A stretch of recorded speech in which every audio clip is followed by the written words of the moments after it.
Hello, man babies. Here we are on another fantastic stream on this special day, Wednesday, 25th of May. I'm sure it's special for a reason. I just can't think what right now. But anyway, we have a mystery stream. I'm going to bring out the guests and introduce them, and then we'll reveal what we have in store for you all. So glad you could join us. And we do have some fantastic guests. So I'm going to bring them out, and then we're going to reveal what we'll be discussing and tearing the arse out of tonight. So who have we got? So first of all, set your Jedi power wands to stunning and brave. We have the wonderful, my number one fan, hiding in the bushes. It's not Brian Young. Good evening, Ruin. Good evening, chat. How's Hello, things? Brian. Good to see you, my friend. And again, congrats to your soccer team, Glasgow Celtic, on such a Oh, fantastic performance. how do I log out of this thing already? I've spat the dummy.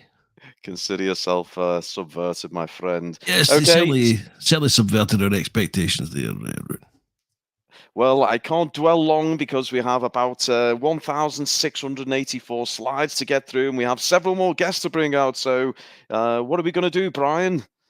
Shall we get the next guest on, shall we? Let's get the next goddamn guest out. Okay, next we have your favorite protocol droid. He's the reach around droid of choice.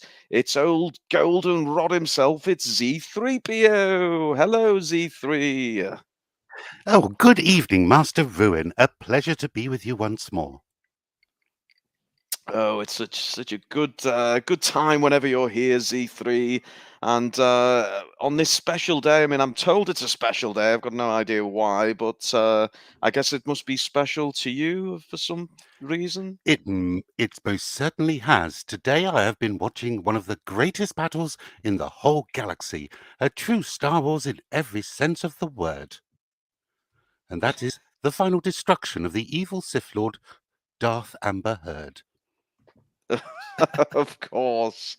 Hopefully that bitch will take one, and yes, and hopefully she doesn't make a comeback like Palpatine, but we'll see on that one. Okay, good to have you with us, Z3. And next up, we see the conflict within him. I'm reading the script, but I'm not even convinced he's here, so I'm going to give him his full whammy, and then we'll see who turns up.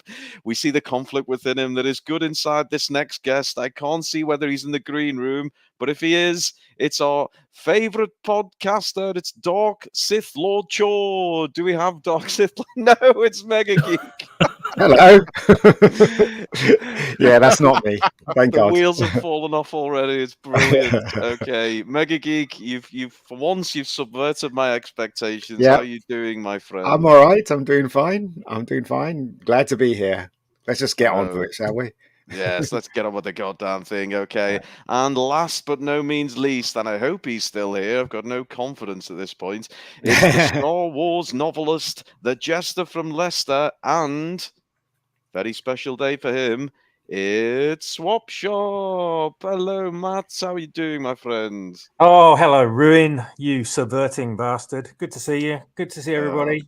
Thanks very much for the birthday wishes. Are you going to subvert my expectations and ask who's being brought out next, or is that it? Well, I That's it. Unless there's anyone else, I think this is it. I know it's rather disappointing, but it's the best we can muster. That's it. Brownie's here as well. He's going to pop in and out, I guess, you know. But look, before we go any further and we get into the main subject, it is a special day for you, Matt, and I've prepared something especially for you. Oh, good Lord. Right, okay. So here we go. I'm going to sing you your wishes for this special day. Happy Christmas to you.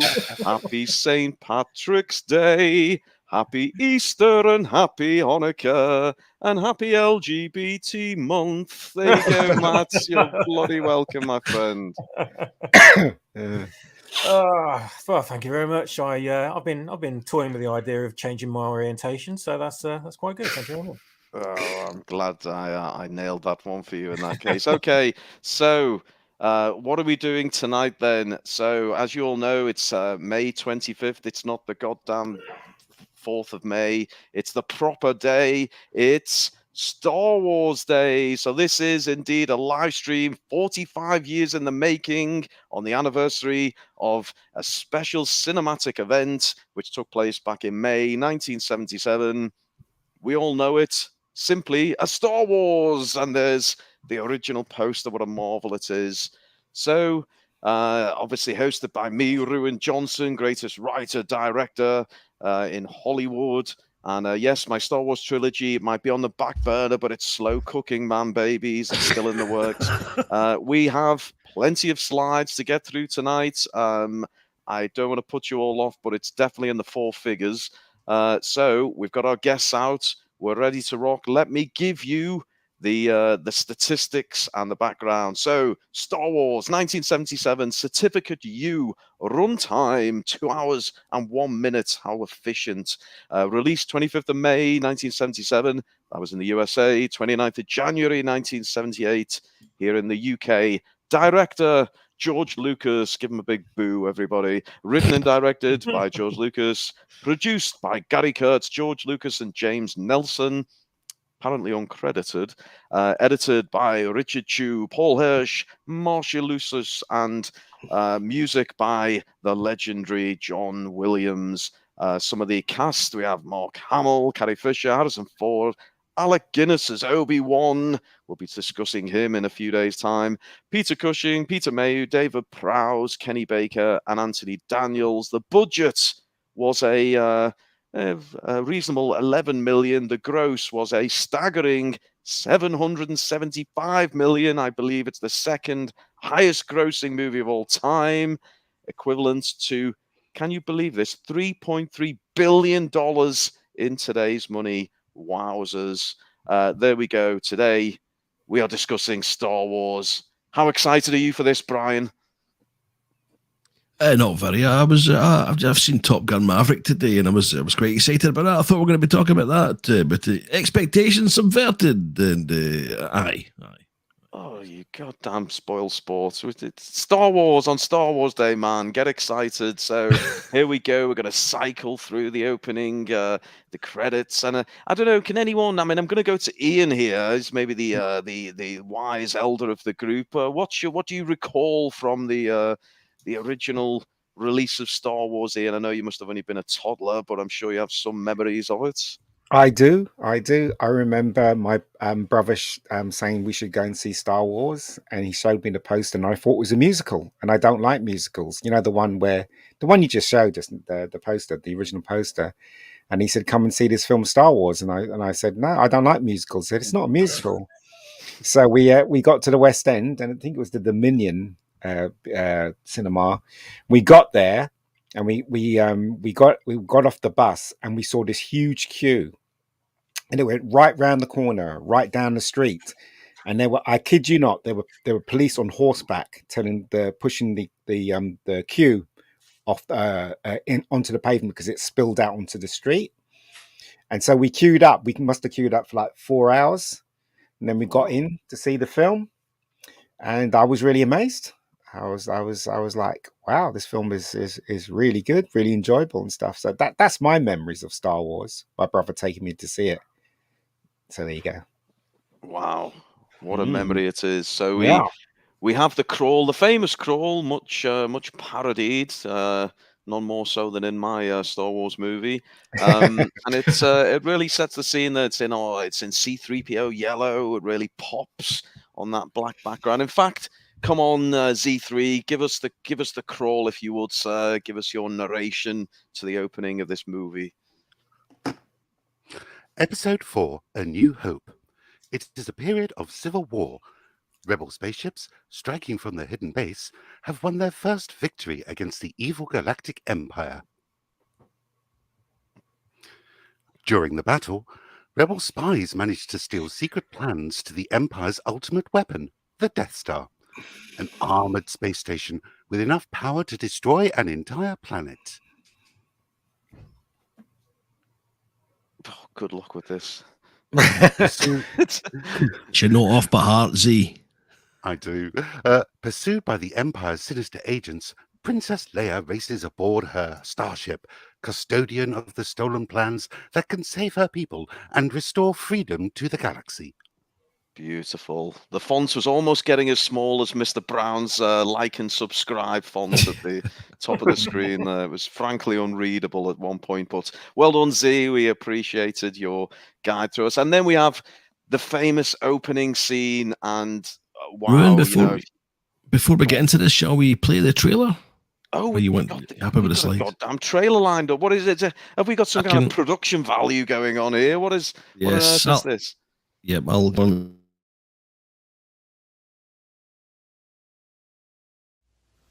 Somewhere in space, this may all be happening right now. 20th Century Fox and George Lucas, the man who brought you American Graffiti, now bring you an adventure unlike anything on your planet. Star Wars. Here they come.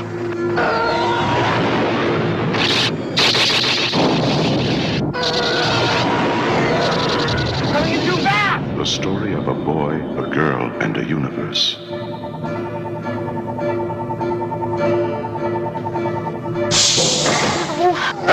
It's a big, sprawling space saga of rebellion and romance. It's a spectacle, light years ahead of its time. I am Zee-ThreePIO, human cyborg relations, and this is my counterpart, R2-D2. Hello. No sauces, no sauces! It's an epic of heroes.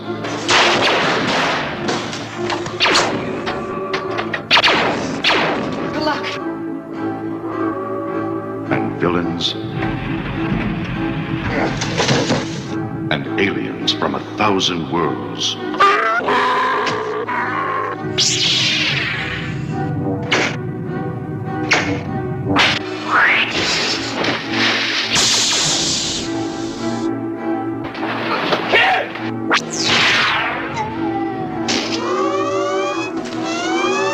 Star Wars, 1 billion years in the making, and it's coming to your galaxy this summer.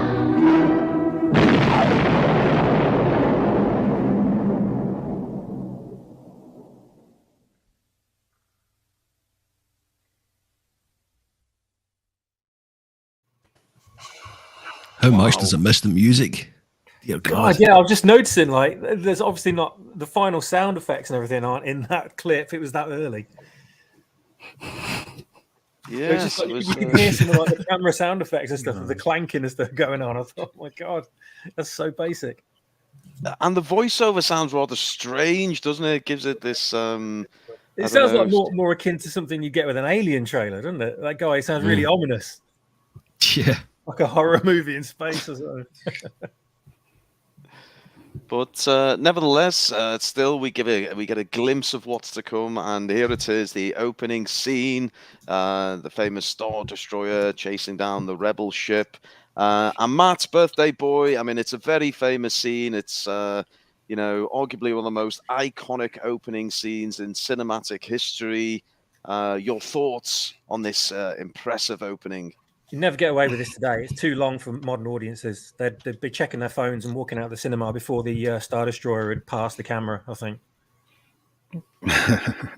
True, yeah. Well, I think basically they've seen these today. Well, obviously they've seen special effects like this, and even more so, visual effects and ships in space is boring now, isn't it? It really is, because it's all CGI.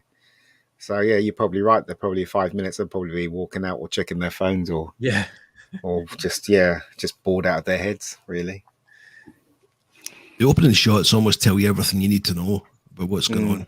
Tiny spaceship resistance and the massive overpowering empire. But also, you got to take your hat off to special effects guys. I mean, that shot there, that model wasn't very big, but it looks huge on I don't know what they did or what lens they used, but the ships look, I mean, that freaking Star Destroyer looked huge, and it's just passing over. It's a very good trick they used to make with the models, is the more lights a model had, the bigger it looks. So they put more fiber optic points of light all over it to make it look like the smaller the ship, then you can't get so many lights in it. So they always look a lot smaller. So you get the perspective, the force perspective thing, but then also you get the detail as well. So with this, you just look at a Star Destroyer and you go, "What the hell?" And you don't even see like the full thing because you're only seeing underneath it. And then when you actually see people, you think, "Gee, how big is this thing?" It's probably one of the biggest ships we'd ever seen in cinema, isn't it? Up to that point. Yeah, and each of the original trilogy, each opening opens with a more impressive version of a Star Destroyer. Yes, indeed. Which is, well, also, I've always wondered about this corridor. Is this a locker room or something? Is that lockers for the stormtroopers or something? Or for the like locker room? It's like a locker room. Sorry, carry on. Quick, get in the lockers, quick. Yeah. Well, it's only fair we should bring in Golden Rod himself because he makes a first appearance. I have to say, at this point, his silver leg looks most visible there, where it's not always particularly visible, but in this shot, you can clearly see the old silver leg. I mean, he doesn't have the red arm yet, but he does have the silver leg. And who is that behind you, Z3? Is this that's his girlfriend? LGBT friend of yours? Do explain. Oh no, that's Sex 3PO. But the reason why you're noticing is the reason why you're noticing his red is silver leg is because of the fact that I'm assuming this has been restored from the original, so that the colors are more vivid. The picture's more brighter and stuff like that. Because I remember originally seeing the film, I never realized he had a silver leg at all. No, I didn't. So on the promotional material, you can see his legs pretty clear. I had the Star Wars stories. Bit of a delay there. Sorry, Rune, continue. I'll shut up. Oh, please do, Brian, for God's sakes. My show. Okay, so with C-3PO here, we're getting his reactions. I mean, I wonder, is this a risk? You know, you're looking in a scene where you typically want human reaction and emotion. You're having to portray it through droid, but this is maybe part of the genius of George Lucas. You know, in a droid with a fixed face, he still manages to get that expression. I think credit to Anthony Daniels for bringing this this character to life. It really is a joy to watch. Yeah, especially during this first film, because the subsequent films, the C-3PO costume was rubberized, so it was more flexible, whereas this one was a hard cast. Literally, he had to constantly stop himself from falling over. What's interesting about this film is that before, if you went backwards in time, up before this film, all science fiction films of that time was either comedy or either deep, meaningful stuff. And George Lucas, right, he didn't want to do that. He did a deep, meaningful film when he was at film school, didn't he? The THX, whatever it was. But this one, it was like fun, but it was a sci-fi, you know, and the sci-fi element wasn't that important. What was important was the story and the basics of the plot, wasn't it? So yeah, you got to take it off to him. Yeah. Oh, this is Mr. Brown informs us that this is Star Wars Revisited. So we've got the definitive version of the film. We're actually looking at slides of it. Excellent. Ooh, excellent. Excellent work, Mr. Brown. Now, these outfits were just awesome. These guys. Well, hold on. I want to say something about this because every time I watch this, okay, right, and I hate to poke fun at Star Wars, but those guns look so light. There's no weight to them at all. I don't know if you've noticed that. They're just like when they're holding the gun, you can tell they're really light. Anyway. Sorry, I thought you were going to remark about the one that always stands out to me, how wonky this guy has his hat on. I mean, it's kind of the chin strap's not in the right place. There's one strap over his ear, the other one behind his ear. I mean, it's for God's sake, man, put your helmet on correct. It's like he sort of like he put his outfit on in a panic, like he was on the shitter. And the Empire suddenly invaded. He's like, oh, fucking hell. He's like, quick, get my outfit on. He's like, you know, oh shit, flush. Then he like ran out into the corridor, literally, with his helmet like this. Also, the corridor itself is quite small, isn't it? When the stormtroopers come in, I can't, you know, there's no way no one could have got hit there when they come through the corridor. It is quite small. You expect it to be quite long and big, you know, if they're going to have a battle like that. But it's very narrow, isn't it? The corridor, don't you think? Yeah, it is. It looks different. It looks kind of different sizes from different angles, doesn't it? Because there's when there's more people all sort of crouching down the corridor, it looks actually quite sizable. But then you see Vader, mind you, he is a bit of a chunk of a bloke, isn't he? So he does take up a lot of room. I mean, there's no way they could have missed, but they did. Stormtroopers. Somehow. Yeah, somehow they did. It's weird. There's a lot of smoke. You know, give them some credit. Yeah, I guess. I mean, this entrance now, we have this great battle scene, close quarter battle, and obviously the iconic entrance of Vader. Stormtrooper design, I'd love to know what you think of the Stormtrooper design, Brian, if we bring you back in. What do you make of it? I mean, it's, always when I see cosplay, it's always, it's the original, it's one of the best. Is it meant to look like a skull? Is it meant to be scary? What do you make of it? Iconic, and it's been around. Well, it seems as if it's been around forever. Interestingly, I don't think Lucasfilm actually owned the copyright for the Stormtroopers. There's a company down south that has a Stormtrooper lager, and they're able to use that because I think they never ever licensed it properly for some reason. It was one of these strange things that escaped it. But such an iconic design, and every other design we've seen is just a derivative from that, including in the prequels and in the, shall we say it, sequel trilogy. But as I'm saying, right, if you see the shot before this shot where they're all waiting for them to come through the door, they're not really hiding, are they? I mean, look at this guy here on the on the left. I mean, should he not be behind the door or something? He's like in the line of fire. Do you know what I mean? There's not really any alcoves or bulkheads to hide No, behind. there isn't. So why they should be around the corner, right there? They shouldn't be so lined up to get shot. You know what I mean? Absolutely crazy. Anyway, the worst job of all those, the poor bloody stormtrooper has to go in first through that door. I mean, for God's sake, you're on a hiding to nothing there, aren't you?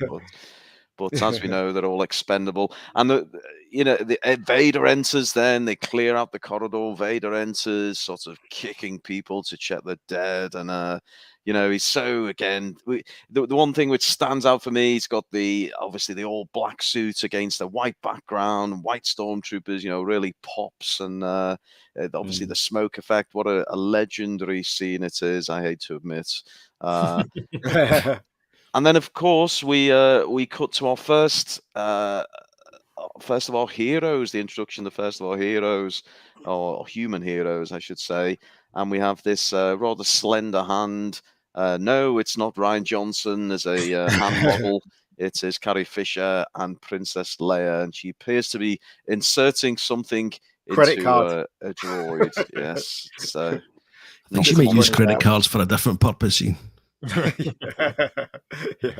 Another beautiful shot here. I've got to love to get your thoughts on it, Ian. Just seems to be beautifully framed. This one. It is, but this scene always makes me laugh because it's so obvious. R2-D2 when he rolls towards Zee-ThreePIO, he was aiming because he hits the side, doesn't he?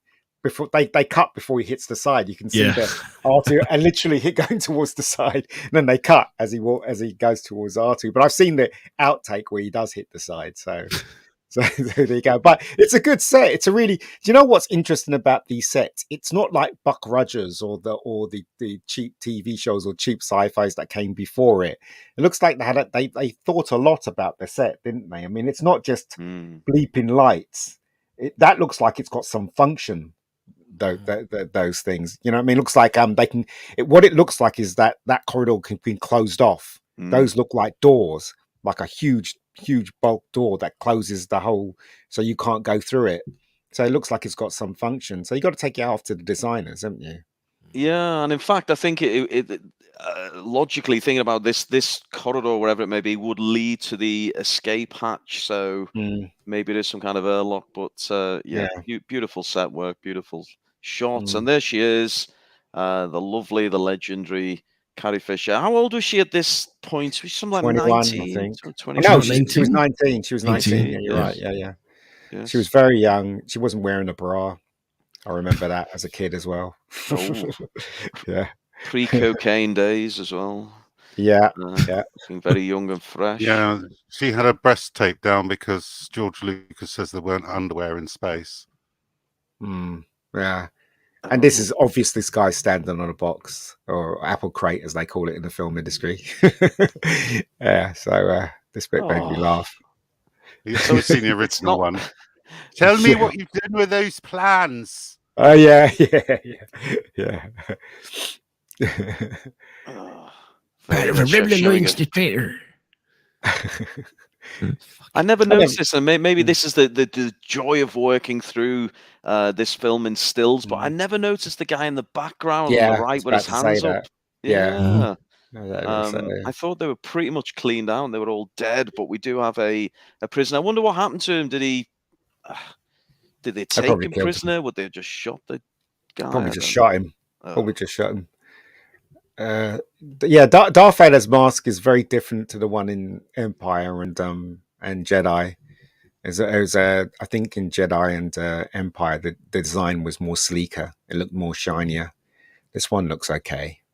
Not as good You as the remember? Empire one, though. I was just thinking they will probably all be executed because he says, remember, he says, inform the Senate that all aboard were killed. Yeah, probably, yeah.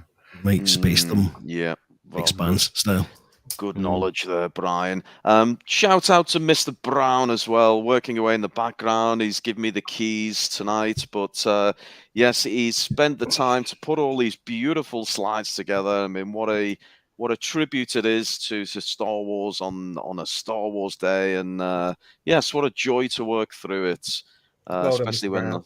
last time we did it was for Last Jedi. But anyway, we'll move on. Princess Leia looking badass. Is she one of the original badass females, Matt? What do you think? Yeah, I think she's got to be, hasn't she? I mean, she's just a combination of screen icon and really highly fanciable female, and also take no prisoners, kick all the asses female. Definitely an inspiration and just iconic female figure in cinema, and timeless as well. You can look at her now and she just doesn't look like the character's aged at all. You can still look at it and imagine her in a current movie easily.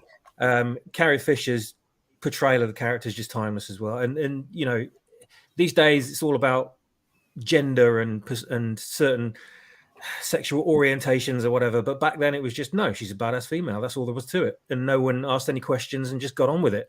She was just an excellent character. She wasn't your typical shrinking damsel. She got in there with the guys and just gave as good as she got, shooting everyone up and swinging over chasms and in there with all the swashbuckling, just like everyone else was. And that's what everyone loved about her, and still does, unlike some of the imitations we have today, should we say. Well, Yeah, but she was allowed to get rescued, wasn't she?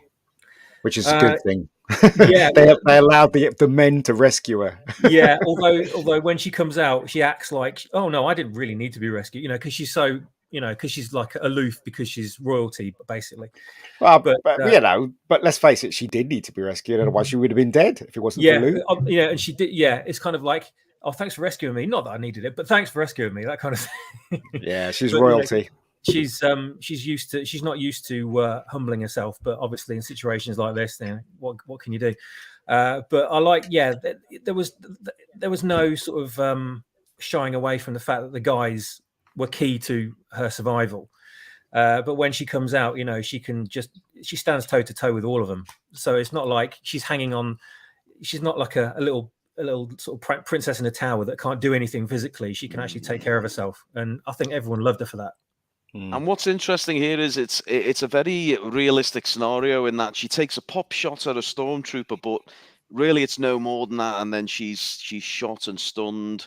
Obviously, if this was perfect Rey, she would have taken out all the stormtroopers and Darth Vader. Yeah. She would have physically moved this Star Destroyer with the Force, and the movie would have been over in 5 minutes. But yes, we do enjoy the moment of realism. And then we get our protocol droids.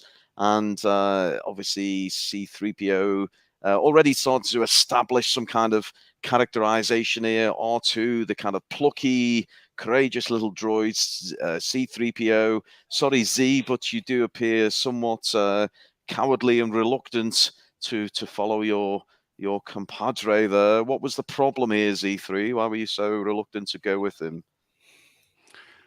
I hated him. Everybody hated him. Kenny he Baker didn't want to actually die. said, that quite often when the cast and crew broke for lunch, they would actually forget he was in the R2-D2 suit and leave him behind. That is true, but the reason isn't. They hated him as well. Oh my god! Well, the thing is, though, a lot of people think that. Sorry, go ahead. Go on. Yeah, there was a rumored long-term rivalry between the pair of them for some reason. But a lot of people think that, when you work in a film, especially a film this famous, everybody knows what they're doing. But 9 times out of 10, even in huge films, they forget stuff. Like, like as I said, as you said, like leaving him in the R2 unit, and just other stuff as well, like forgetting to get your pizza or something, for lunch. Do you know what I mean? So it's not.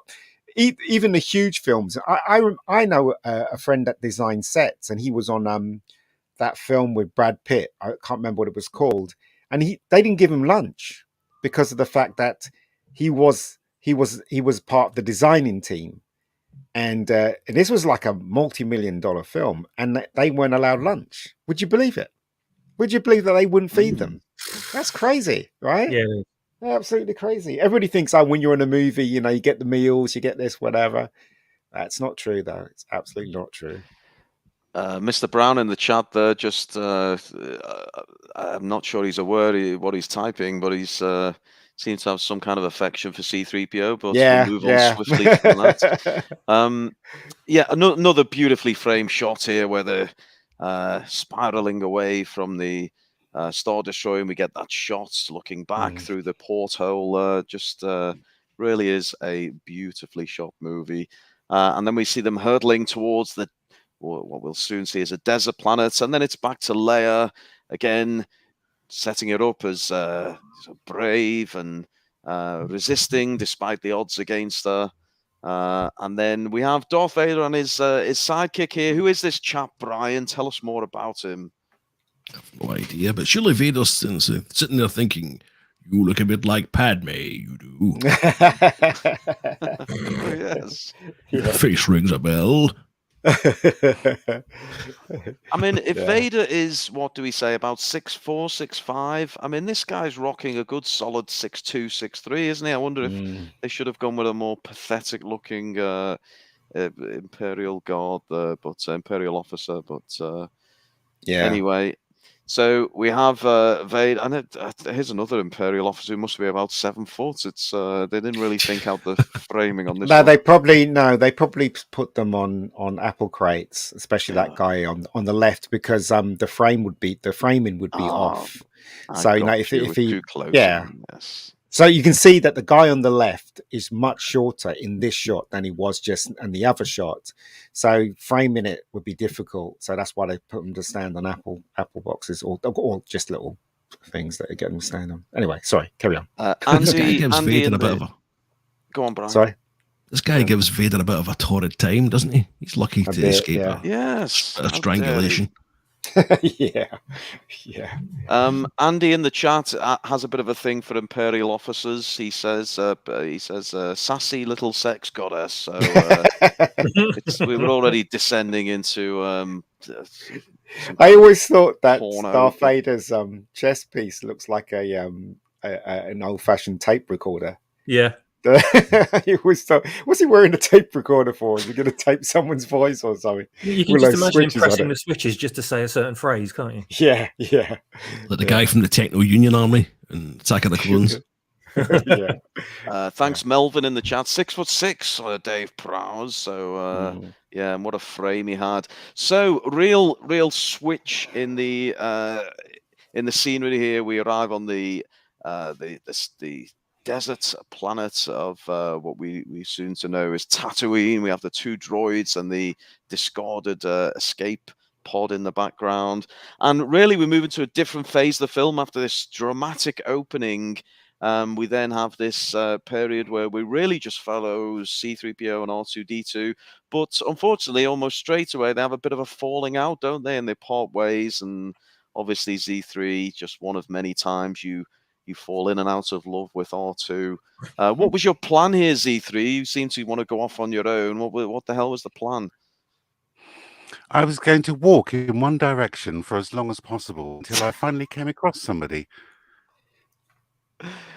Oh, well, it seems a solid kind of plan. I mean, eventually you'll probably come across Ray if you keep going for long enough. So, there's R2-D2 going the other way, and a beautiful shot of some kind of alien monster. It's The spine. a Great dragon. great dragon. It's a great dragon, And yes. yeah, that's actually an artificial skeleton which they built for the movie, and it was still there during Attack of the Clones. Wow. Wow, that's good. Well, you know what? We found out that R2-D2 can fly in the Yeah. prequels. Yeah. So why the fuck didn't he? That's all I could say. He obviously got it disabled somehow. We Oh, right. We don't know how, but yeah. Maybe he Yeah. ran out of fuel, Ian. I don't know. Everything else in the galaxy advances over time, apart from poor old R2's rockets. Devolve. Yes. Yeah. So Z3 I was just flags. going to say, walking across the desert there. It's a good job the Sarlacc pit wasn't a thing until episode. No, exactly. Until episode Exactly. 6, isn't it? Really? Yeah. You just keep walking in that direction. Ah! So C3 flags down his ride here, and Transport over here. yeah. If he fell into the Sarlacc pit, he would probably met Boba Fett, and he probably would have came out a lot fatter. Yeah, he did there. Come out. Even though he's a droid, he just would have come out with like a massive paunch on. Yeah, exactly. Oh, where did that come from, sir? This is a beautiful shot here. We've now switched to R2, haven't we?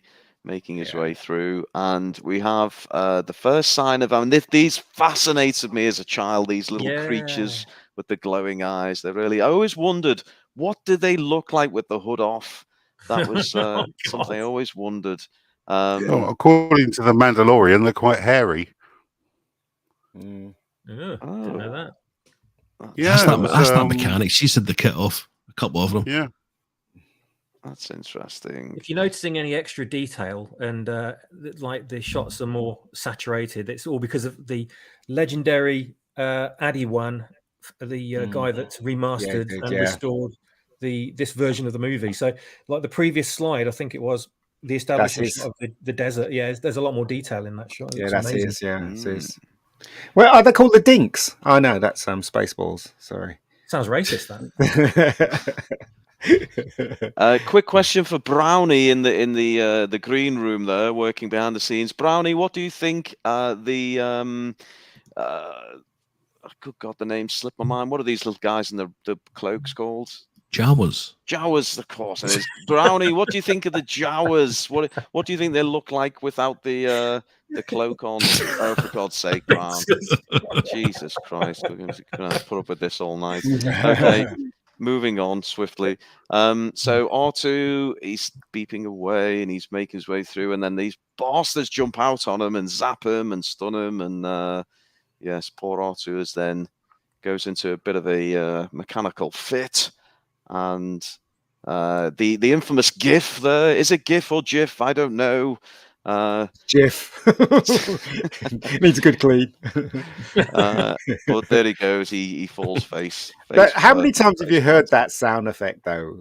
You know, throughout the years when he falls, boom. You know, you hear that so many times in the films. So, anyway, whatever. It's like the Wilhelm scream of effects. Yeah. So he's carried off.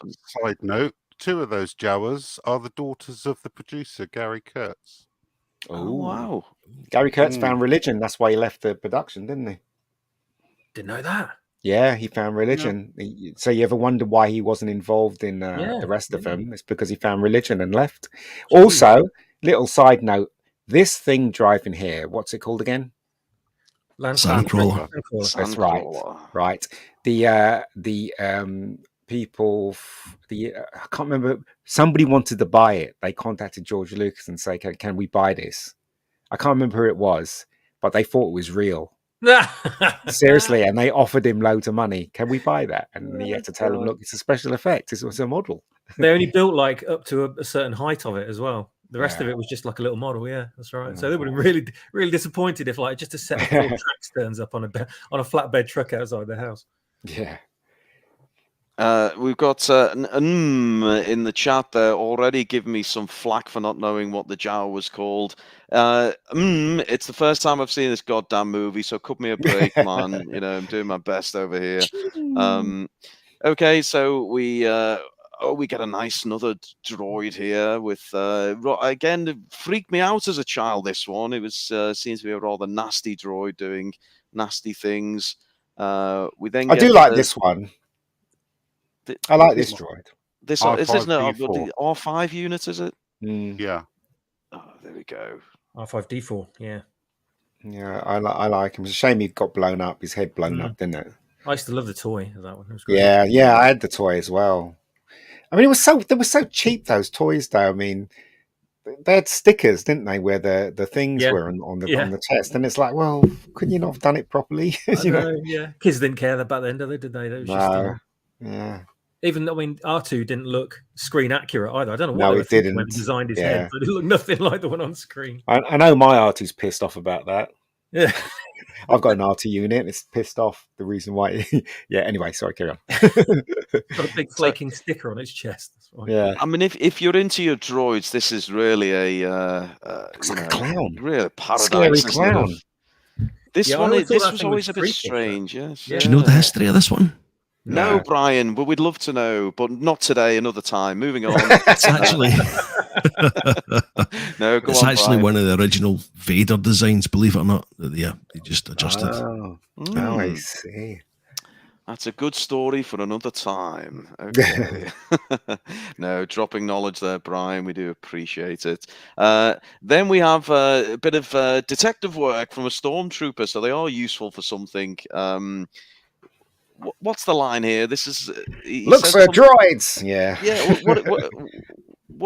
What is this he's holding up? Can someone explain? Is it some kind of It's a cock ring.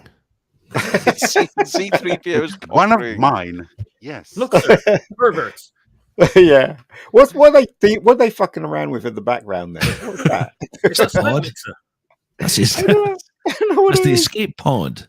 Oh, is it? Oh, okay. It looks like a cement mixer, doesn't it? I think How they were did told they to get come so- to the desert, weren't they? Yeah. They're We so ain't found thirsty, shit. though. What have they been Yeah, found doing? shit. Very, very bizarre, but we went with it anyway. And here's the Sandcrawler once more, and this is the point where the droids are going to be lined up, sold as slaves. You can't say the word slaves anymore in the Disney Star Wars universe, Of though. course you So can. check course you can. yourselves, man, babies. Check And, yourself before you wreck yourself. and they're all lined up there for the perusal of our hero. No, it's not Luke, it's Uncle Owen. Look at this. Oh, Uncle didn't Owen's he wearing love more of a it? Jedi outfit than Obi-Wan is in his new series. I know. Yeah. And Luke's wearing a judo costume. What's that all Yeah, about? he's wearing my bathrobe I had when I was 4 years old. So. Yeah, that's a big plot hole happened when George Lucas decided to design them. Mm. He had a And the separate worst design thing for of the all- Jedi and decided to go with the Tatooine robes for some bizarre reason. Everyone found the Jedi really fashionable, even though they're a forgotten religion and everyone hates them. Yeah. Quick question for Brownie in the chat. What do you think of Uncle Owen, Brownie? Any thoughts? For Christ's sake, he's ridiculous. Anyway, I'd block him if it wasn't It's his terrible. goddamn channel. I was Disgusting. so offended, sir. He did not recognize me one bit. This is not the first time we've met, and we've been intimate on many occasions, and it broke my heart that he didn't even recognize me. Oh god, it's. But then he is a racist, and we does think that all of us look the same. I thought this was going to be a nice stream where we all come together to celebrate Star Wars, and we've all already descended into debauchery, and I'm loving every moment of it. So here we go. We have the Laws Homestead, essentially some kind of dugout in the middle of the desert, and Luke, whiny Luke. He doesn't come across. He's just too looking for his good. titty milk, isn't he? Yeah, maybe that's He needs But some listen, did Amber titty milk. Yeah. Did they put Kenny Baker in that robot there? Good That question. little robot. So that little Gonk. robot that's walking. I wonder if they put him in all of them. All of Kenny the Baker gets credited for every single small every single role he robot. gets in the film. Yeah, It's all of the What can we Jawas. squeeze him into? yeah. He's playing all the Jawas there. That's just a good composite of Kenny Baker running around. Yeah. So, Uncle Owen, I mean, I'd love it if someone was able to do the maths. I bet you some clever person in the chat would. But Uncle Owen here looks about 60. I bet you he's about 32. Interested to know exactly how old he is. I mean, we Everyone do love looked the much old... older back then, didn't they? You remember your auntie and uncle. You used to think, God, they must be thousands of years old. No, they're about 25. So we have Uncle Owen perusing the line of droids. What's that spider-like droid? What the hell is that meant to do? I don't know, but But that it's really weird, those robots, isn't they? It looks like they run out of budget. They can only afford two good ones, and the rest of them are just like really crap, aren't they? Look at that round one on the right. What the hell is that? What the hell is that? A bit lazy, that one, isn't it? Yeah, Yeah, very lazy. I mean, let's be honest, in that lineup, you'd feel pretty confident if you were R2, wouldn't you? And unfortunately, it got bypassed. It's like a droid version of Naked Attraction. Oh, don't. You'll set Brown off again. He's already feeling horny in the green room. So here we go. R5, R4D5, whatever his goddamn name is. You can see the wheels. Don't hate Look at the on wheels me. on it. Yes, he's he wheels out there, and he's been chosen. Now, if you've read the Disney supplemental novels, you know there's a whole backstory for this act of sabotage. I mean, we're not going to get into that bullshit, but yes, it's a fairly iconic moment. R2's getting all giddy, but he's not been chosen. The restraining bolt, indeed, yes. And then R5. I don't know. Some would say it's an accident. Some would say it's a moment of sacrifice. I've got no goddamn idea. But it's R2 fixed him, didn't he? Let's face it. I reckon it was R2 that fixed him. It was R2. Yeah. Was it you? Even R2. Yeah, it was him. All right, shut up now. Shut up. You offended him. Yeah. I don't think even R2's got an appendage that long, has he? You say he was about 4 feet away from him. Uncle Owen, this R2 unit corner's like a shopping trolley. But what about this robot here? What the hell is that? Yeah. It looks like a Dalek. It looks like a Dalek a bit, doesn't it? With the eye. Weird. That's for pleasuring Aunt Beru, that particular droid. But, I've got no idea. Anyway, we are descending into the depths of depravity. So, anyway, we end up with our two droid heroes back together, and then Luke acting like a 6-year-old playing with his toys. Talking about that's me now. How old is Luke canonically here, Brian? I'm sure we'll know. 19, yeah, wasn't he? 19, okay, and he's still playing with his wooden toys. Okay. That was me with Transformers at 25. Yeah, I'm of age and I still play with toys. Of age, I love it. Of age. Well, I'm retro. Put it that way. Well, what's that pointed thing behind him there? Is that the nose of a ship or something, or is that furniture? Furniture, I think. I don't know. Oh, it might be. I know it's a speeder, isn't it? It's a land speeder. I know that his T-16 is visible somewhere in the background in this moment. Yeah. I've always wondered about that oil bath that C-3PO is about to go into. Doesn't it get into all his electronics? That can't be good, can it? Oh, we've got the man with us. Let's ask him. Z3, what's going on with the oil bath, my friend? He's not there. Oh, no. Oh, for God's sake, the one time we need him to give us an explanation. Okay, we can come back to him on that one.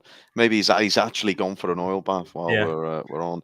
Okay, so Luke's fiddling about with R2, trying to unjam him. Is this where Z3 says, yes, if you don't mind, sir, I'll shut down? No, that's miles away yet. No, is it? Oh, I'm skipping ahead. Yeah, that's Obi-Wan's house, isn't it? Yeah. He's got something stuck in there. You got something jammed in here real good. And there it is. And this really kickstarts the... There it is. There it is. There's a T-16 in the background. Nice. Oh, good spot. Good spot. That's the thing he was playing with, the little toy that he was playing with. Bloody hell, that's huge. Yeah. Wow. I mean, these are things you notice. Maybe when you're watching the film, you're focusing on the hologram, and obviously, but yeah, really good to look in the background of these shots, and the attention to detail, fantastic. See, we never would have seen that when we were kids. It's just another part of the background. But this is how much Lucas thought about his production. It's like, oh, yeah, that's Luke's ship over there. We're just going to put that in the background. The other production team are going, what are you talking about? Yeah, that's going to be really important in about 20 years when everyone asks him how he learned how to fly an X-wing. Yeah, we'll just put it there. It's fine. Beautiful work. So we have Leia giving a famous message. Anyone geeky enough to know the message she gives? Go on, Brian. Help me, Obi-Wan Kenobi. You're my only hope. Is it that? It's the short version, whatever it is. Isn't it stuck on isn't a it? loop, isn't it? Yes. Yeah, stuck in a loop. That's Help me, right. Obi-Wan Yes. Kenobi. You're my only hope. That she kept saying that, didn't she? And all it needed was a kick, really. Kick R2 and it should play properly. That's what normally happens when something doesn't work. Turn it off and on. Yeah. R2D2 playing it cute. Just take this restraining bolt off and I'll be fine. Yeah. There's a bit more of the T16 again. Oof, lovely. Yep. I love the way that Luke walks in this film. He looks like he's partially depressed and partially sort of going somewhere with intent. Kind of like, oh, I suppose I better had. And his head's down. And he sort of kicks his feet as he walks. I love that. He does it everywhere. Yeah, he really plays up to the stroppy teenager, doesn't he? Yeah. Well, at least he's getting his titty milk here. Yeah, here we go. You can't see the colour of it. Do you know- Anyway. Or is No, the it's jug- blue. It's blue. Is the jug there? I can't see. I remember seeing it in the film. And he was Bruce jug, are drinking. we talking about? Sort of? My jug. Jugs. No, You know I mean, what I it's not remember it being getting, blue. don't you? What's that? Power What's that? converters from Toshi Station. He's not Right.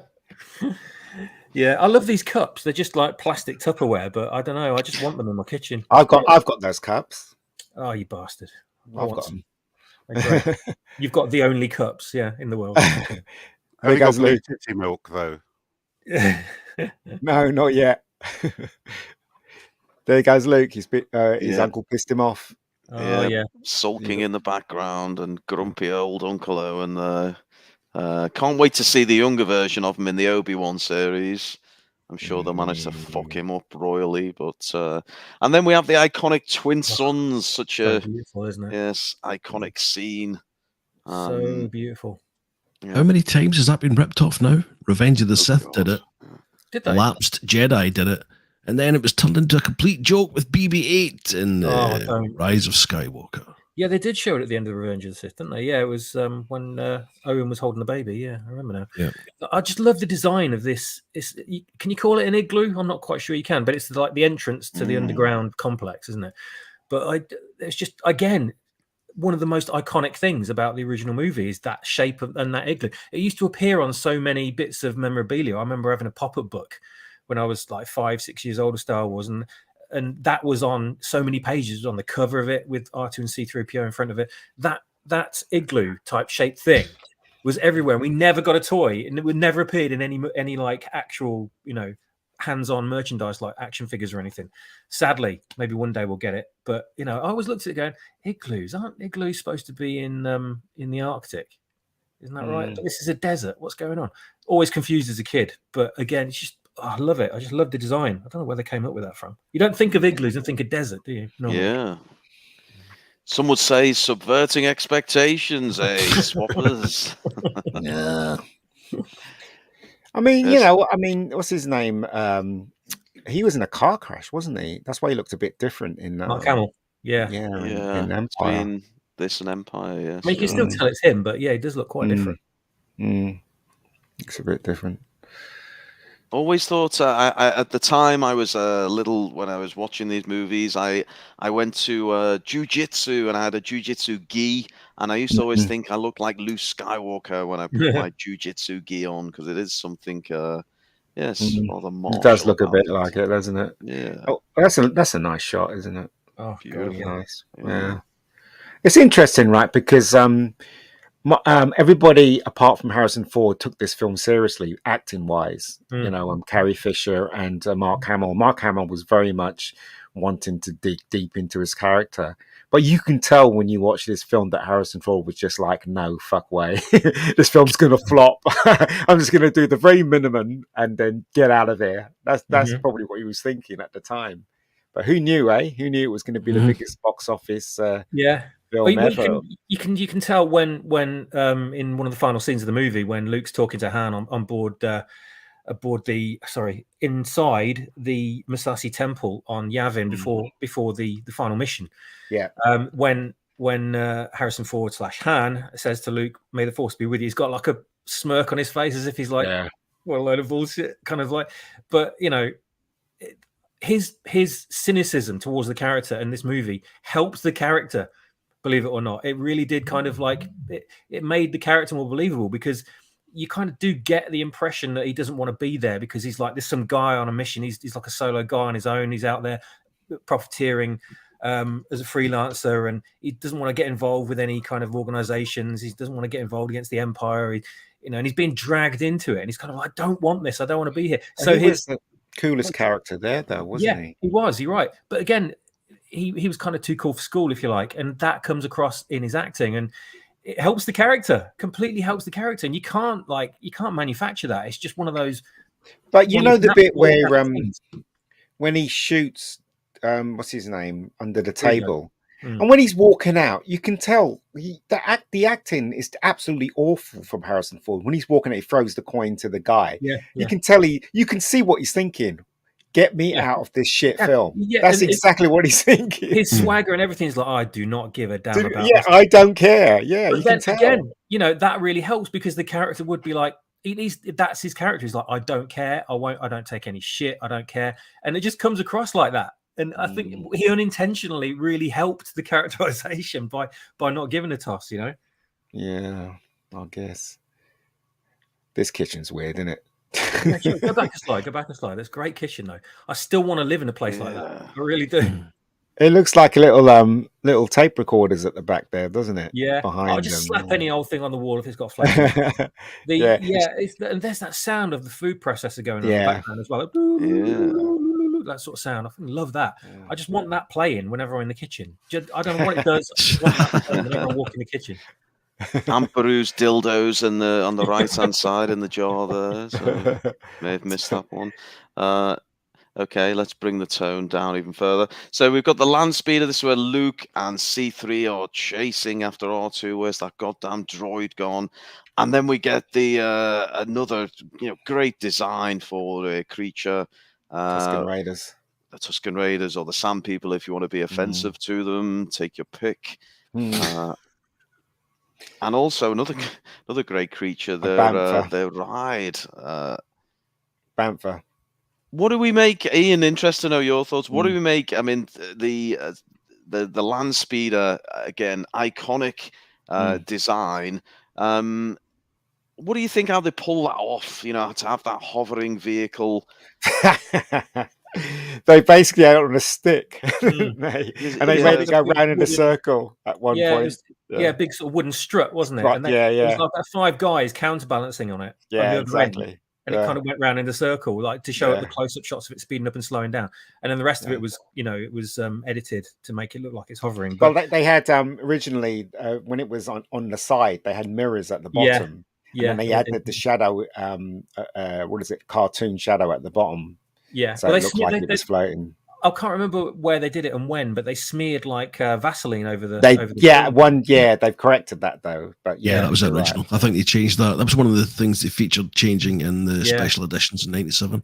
But I remember it's still working though. Even with the Vaseline, because it makes it looked awful. Heat haze. It looked like awful. Heat haze underneath. I thought I got on with it. I was like, whatever, that's fine. That's what I thought. Yeah.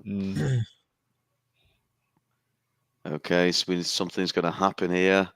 Oh God, Z3 looks positively terrified, although his facial expression hasn't changed. But Uncle Owen's just pulled his cock out again. Oh God, what's going on here? No. What's happened to Luke? Seen it. Yeah. That's when they See? play the film backwards when the Tusken Raiders. Yeah. Yes. It's ridiculous, isn't it? They pulled Yeah. it back. You only notice after you've been told that though. Otherwise you wouldn't really. No, I noticed it the first time round when I was in the cinema. I was like, Did you? what did they do that for? Yeah, it was really weird. No, I didn't. Maybe spot that. that's maybe the shot wasn't long enough, and that's why they did it. Yeah. So- Yeah. Still It's worth your Does it. director's anyone- eye, Ian. Sorry. It's your director's eye there. Yes. Yeah, well, Yes. As mortals don't notice these things until about the fifth watch. They were really scary, these guys, weren't they? God. Can anyone volunteer to do a sound bite of the what the sand people sound Oh, like? God, Someone no. surely can muster something up. Oh damn! I should have recorded myself on the toilet earlier. yeah. I'm not moving on until someone tries it.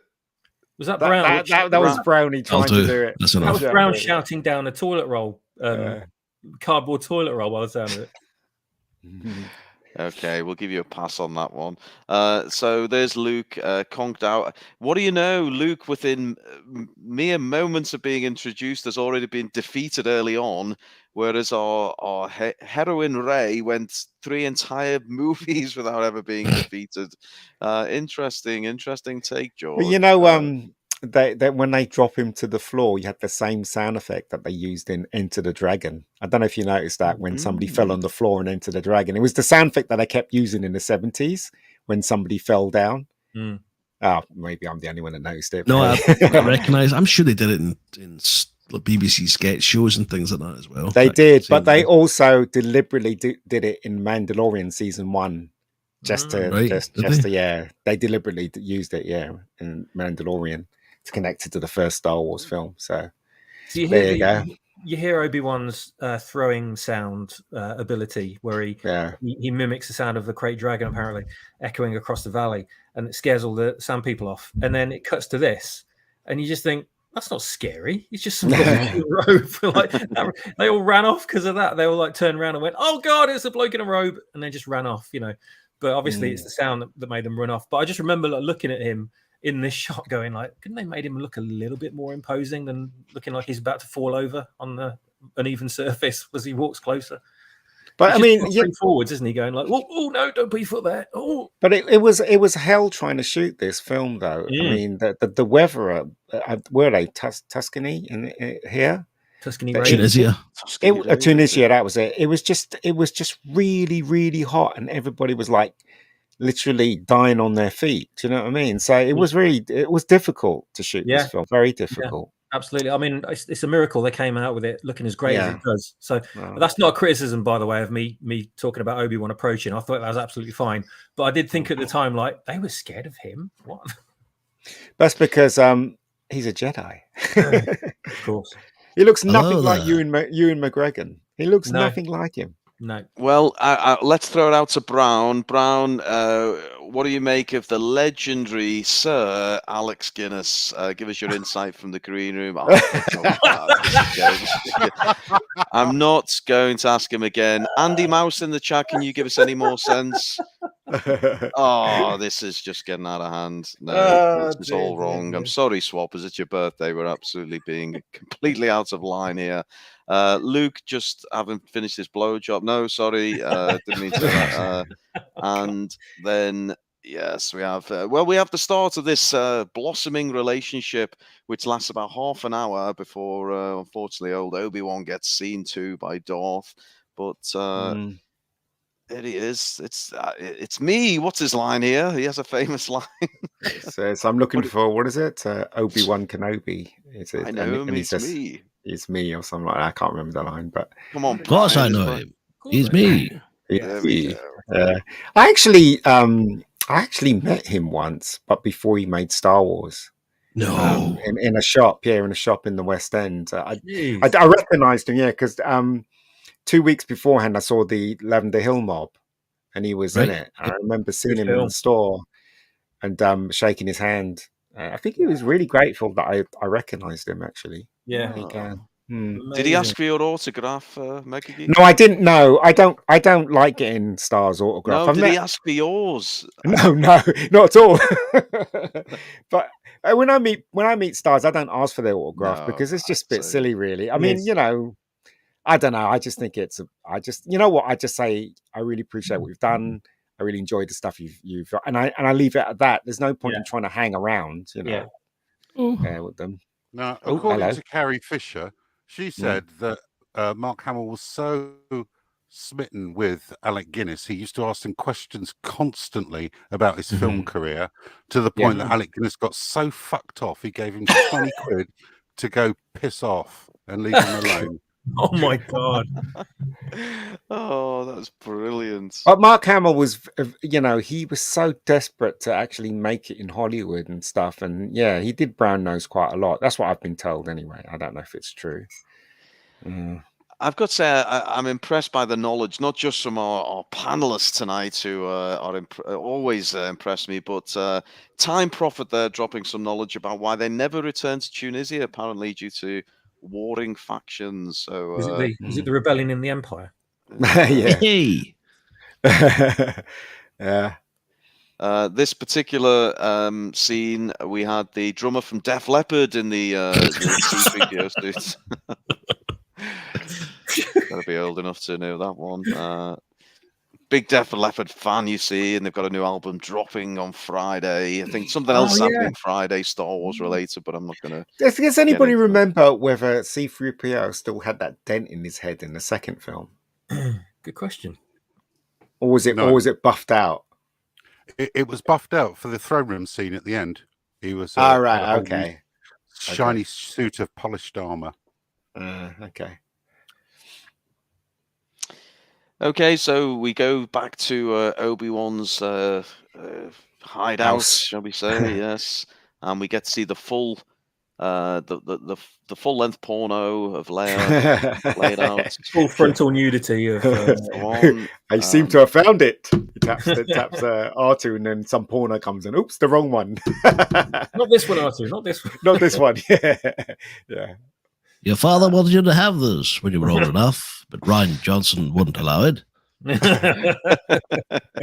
you know what, right? It's lucky he was pointing the other direction when he turned it on. He could have skewed Ben Kenobi, couldn't he? It's like he's never seen a lightsaber before. That's all right. Before, Just take it right now and point it anywhere. Switch it on. It's fine. You knew my father? Yes, I did. Remarkable man. Highly flammable. Really enjoyed Sand an awful lot. So after our exploits on Tatooine, we then switch gears and we go to another iconic scene. I mean, with loads of British actors. Yeah. We used to have these guys a lot on TV. Yeah, on TV. I mean, what's his name? That guy on the right was in Gentle Touch. That guy on the right, the guy, his name is, he used to play a character called Bullman, a detective, ran for a very long time. Yeah. Obviously, that's Peter Cushing. The other guy there, he's been in a lot of TV shows, from Professional straight across. And the other two, I don't know. The other two old men, I don't know. Wasn't the one on the far right Trigger from Only Fools and Horses? No. It looks a bit like him. No, it's not. It's Johnny Briggs's dad. Yes, it is. Yeah. And there's one empty chair, as you'll know, and obviously that's done for filming purposes. But they did sort of backfill the story on this for Rogue One, didn't they? By suggesting that empty chair belonged to what's his name from Rogue One? Who's the director? Krennic, isn't it?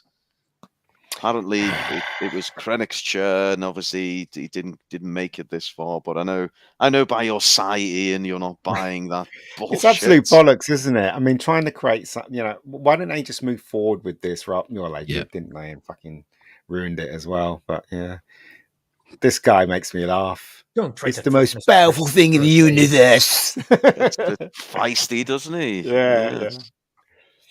I'll find your lack of faith puts him in his fucking place soon enough. There we go. I can't believe this guy didn't know, Vader's got a reputation. You don't want to annoy him. I can't believe he wouldn't know that, But obviously, it's just for the audience's purposes. But I think George Lucas originally wanted Darth Vader just to be the henchman, didn't he? Of this thing to Tarkin, of course. Yeah. But obviously, he was well loved, weren't he, when this film came out? Very, very well. It's lucky he made him escape at the end, and he could have got blown up with the Death Star. Yeah, but it's lucky he got away. So it's cool. On my 60th birthday, I want to look like that guy in the white. I want Yes. that outfit. I'm going to sit there glaring at people around a big round table. Yes. This particular scene would make a good meme for having worked at home for 2 years. The first time you have to put a collared shirt on. Uncomfortable After feeling. unlimited Zoom calls, yeah, you go back in the Yes. office. And So Darth Vader squeezing away there using the Force, and look at old is it Peter Cushing? Peter Cushing, yeah, Peter Peter Cushing in Cushing. the background there. I mean, he just his mere expression tells you everything. Then we get this rather tragic scene, yes, of the Jawas all dead and scattered around. Rather, I mean, considering this was a U-rated film, some rather harrowing scenes, and we're obviously coming up to an even more harrowing one in a moment. I mean, I don't But know. he says a line in this that doesn't make any sense. He says these what he's talking about the blast radius. You know, Are these blast points too accurate for sand people? What? The stormtroopers can't hit anything to save their lives. Yeah. How do they kill them? How do they kill them? There's a lot of stuff here that needs to be cleared up in the law, isn't there? Basically, but yeah, that's really sad about the Jawas. Though I remember seeing that for the first time, thinking, "Geez, that really hit me." It really hit me. No, not as worse as this scene coming up. Prepare yourself. Yeah, there you go. He didn't even shed a tear for them, did he? No. He was like, "Yes, I'm free." That's probably what he was thinking. When I first saw this scene here, I didn't even, my brain didn't even register they were skeletons. It was just something smoking coming off something, I didn't actually see the dead bodies. It was just really weird. As a little kid, I thought, what's on fire there? Because the camera doesn't linger for too long, obviously, because they don't want to be too gratuitous about it. But on repeated viewing, you're like, oh, geez, that's nasty, because you're really getting the weight of how evil the Empire are. Look at that. Look at that. There's nothing left of them. Nothing left of them. But they made these as action figures. not much action involved, though. Yeah. Uncle Owen and Aunt Beru action figure pack. Smouldering flesh feature. That'll serve them for not getting a gas stove, innit? Yeah. Oh dear. Yeah. There's something in the law as well. They tried to suggest in recent years, wasn't there, about Boba Fett being contracted to kill them? Oh, seriously? Yeah. Just leave it out, mate. Tell you. Pissed off all Well, over. while we're on this scene, I'm going to go to Mr. Brown because I'd like his opinion on this. Brownie, what do you make of the corpses in this scene? Oh no, something wrong with this guy. Absolutely atrocious. Okay, we're going to move on because Luke's rather upset, rather than turned on like Brownie. And yes, rather less upset than he is at Obi-Wan's death later on, but we'll give that a pass. That's a special effect added, isn't it? This shot here. Is this the Addy version? It is the Addy one version, yeah. So so this I don't remember this being in the film or it's the way planet. The scenes in the film, but I think it's the planet below that's. Yeah. I think he's added something. He's added something there. Yeah. It's the planet edge of the planet. Probably just cleaned up the shot and color corrected it as well. But yeah, the planet wasn't there originally. But that Death Star prop in the background still amazes me now about how they built like a huge sort of flat prop for the movie, didn't they? And it was kind of slightly convex. With loads of LEDs all over it. Not LEDs, sorry. Fiber optics. Fiber optics, thanks. Yeah. And it had like a curvature to it, so it made it reflect the light properly. But then, because it was so fragile, they ended up like breaking it and just chucking it in a dumpster outside. Something like today would be worth like millions if you auctioned it off and they just went. Well, they chucked everything after the film had finished. They chucked the sets, everything. They got rid of all of it. And someone actually came along and like just nicked it from the dumpster, and I think it's in a museum now. But it's amazing that it looks so real, Nowadays it'd just be CG, but that's an actual practical prop, which is just awesome. Oh, this scene always makes me laugh where they torture Princess Leia with this big balloon thing with needles in it. I was like, what? Technology? Looks like the security cameras used to get in Woolworths. Yeah, it does, doesn't it? Yeah. Oh my God, I remember those. Jeez, that's a blast from the 70s right there. Jeez. Yeah, I remember those things. They looked evil, didn't they? Big black orbs hanging from the ceiling. But you know what, though? They tortured her. That's crazy. You'd never get that today. Ooh. Even No. if you didn't see it, that they literally tortured this girl. Yeah. Yeah, No, she was for quite information. resistant to the mind probe, wasn't she? So Yeah, they've absolutely done a number on her. Yeah. She looks. But she all looked right, okay when Luke opened the door. She looked fine. She didn't look like she was tortured at all. No bags under her eyes, no bruises. You know. Yeah, exactly. Brownie, what do you make of this beautiful woman? No, he doesn't like that one. No. Okay, doesn't like that one. Okay, so here we go. The as Brian says, the security cameras from Woolworths back in the day. Hello to all our American friends who've got no fucking idea what we're going on about. It looks like someone's glued knuckle dusters onto the side of it Mm. on the previous image. Did It's it? like I didn't throw see the that. thing at her Back, and go back, give her a smack. A Disney struggle session. No, Yeah, it does. right, Look at that. Yeah, knuckle dusters on the side there, or scissors. No. So scissors and a what is it? A syringe. That's weird. It's really weird. Yeah, it is. Very That'll be a strange. COVID booster in 10 years' time. God, Yeah. yes. And the It's door two halves of a closes. watch stuck together, isn't it? So I wonder what Darth Vader did to her, though. He's like looming over her. Oh, I dare even go there.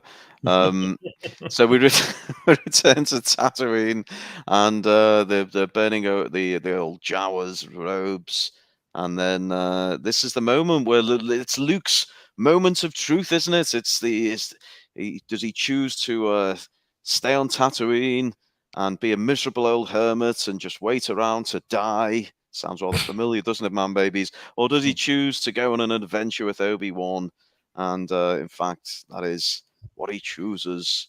Think of the relief that Obi-Wan must have.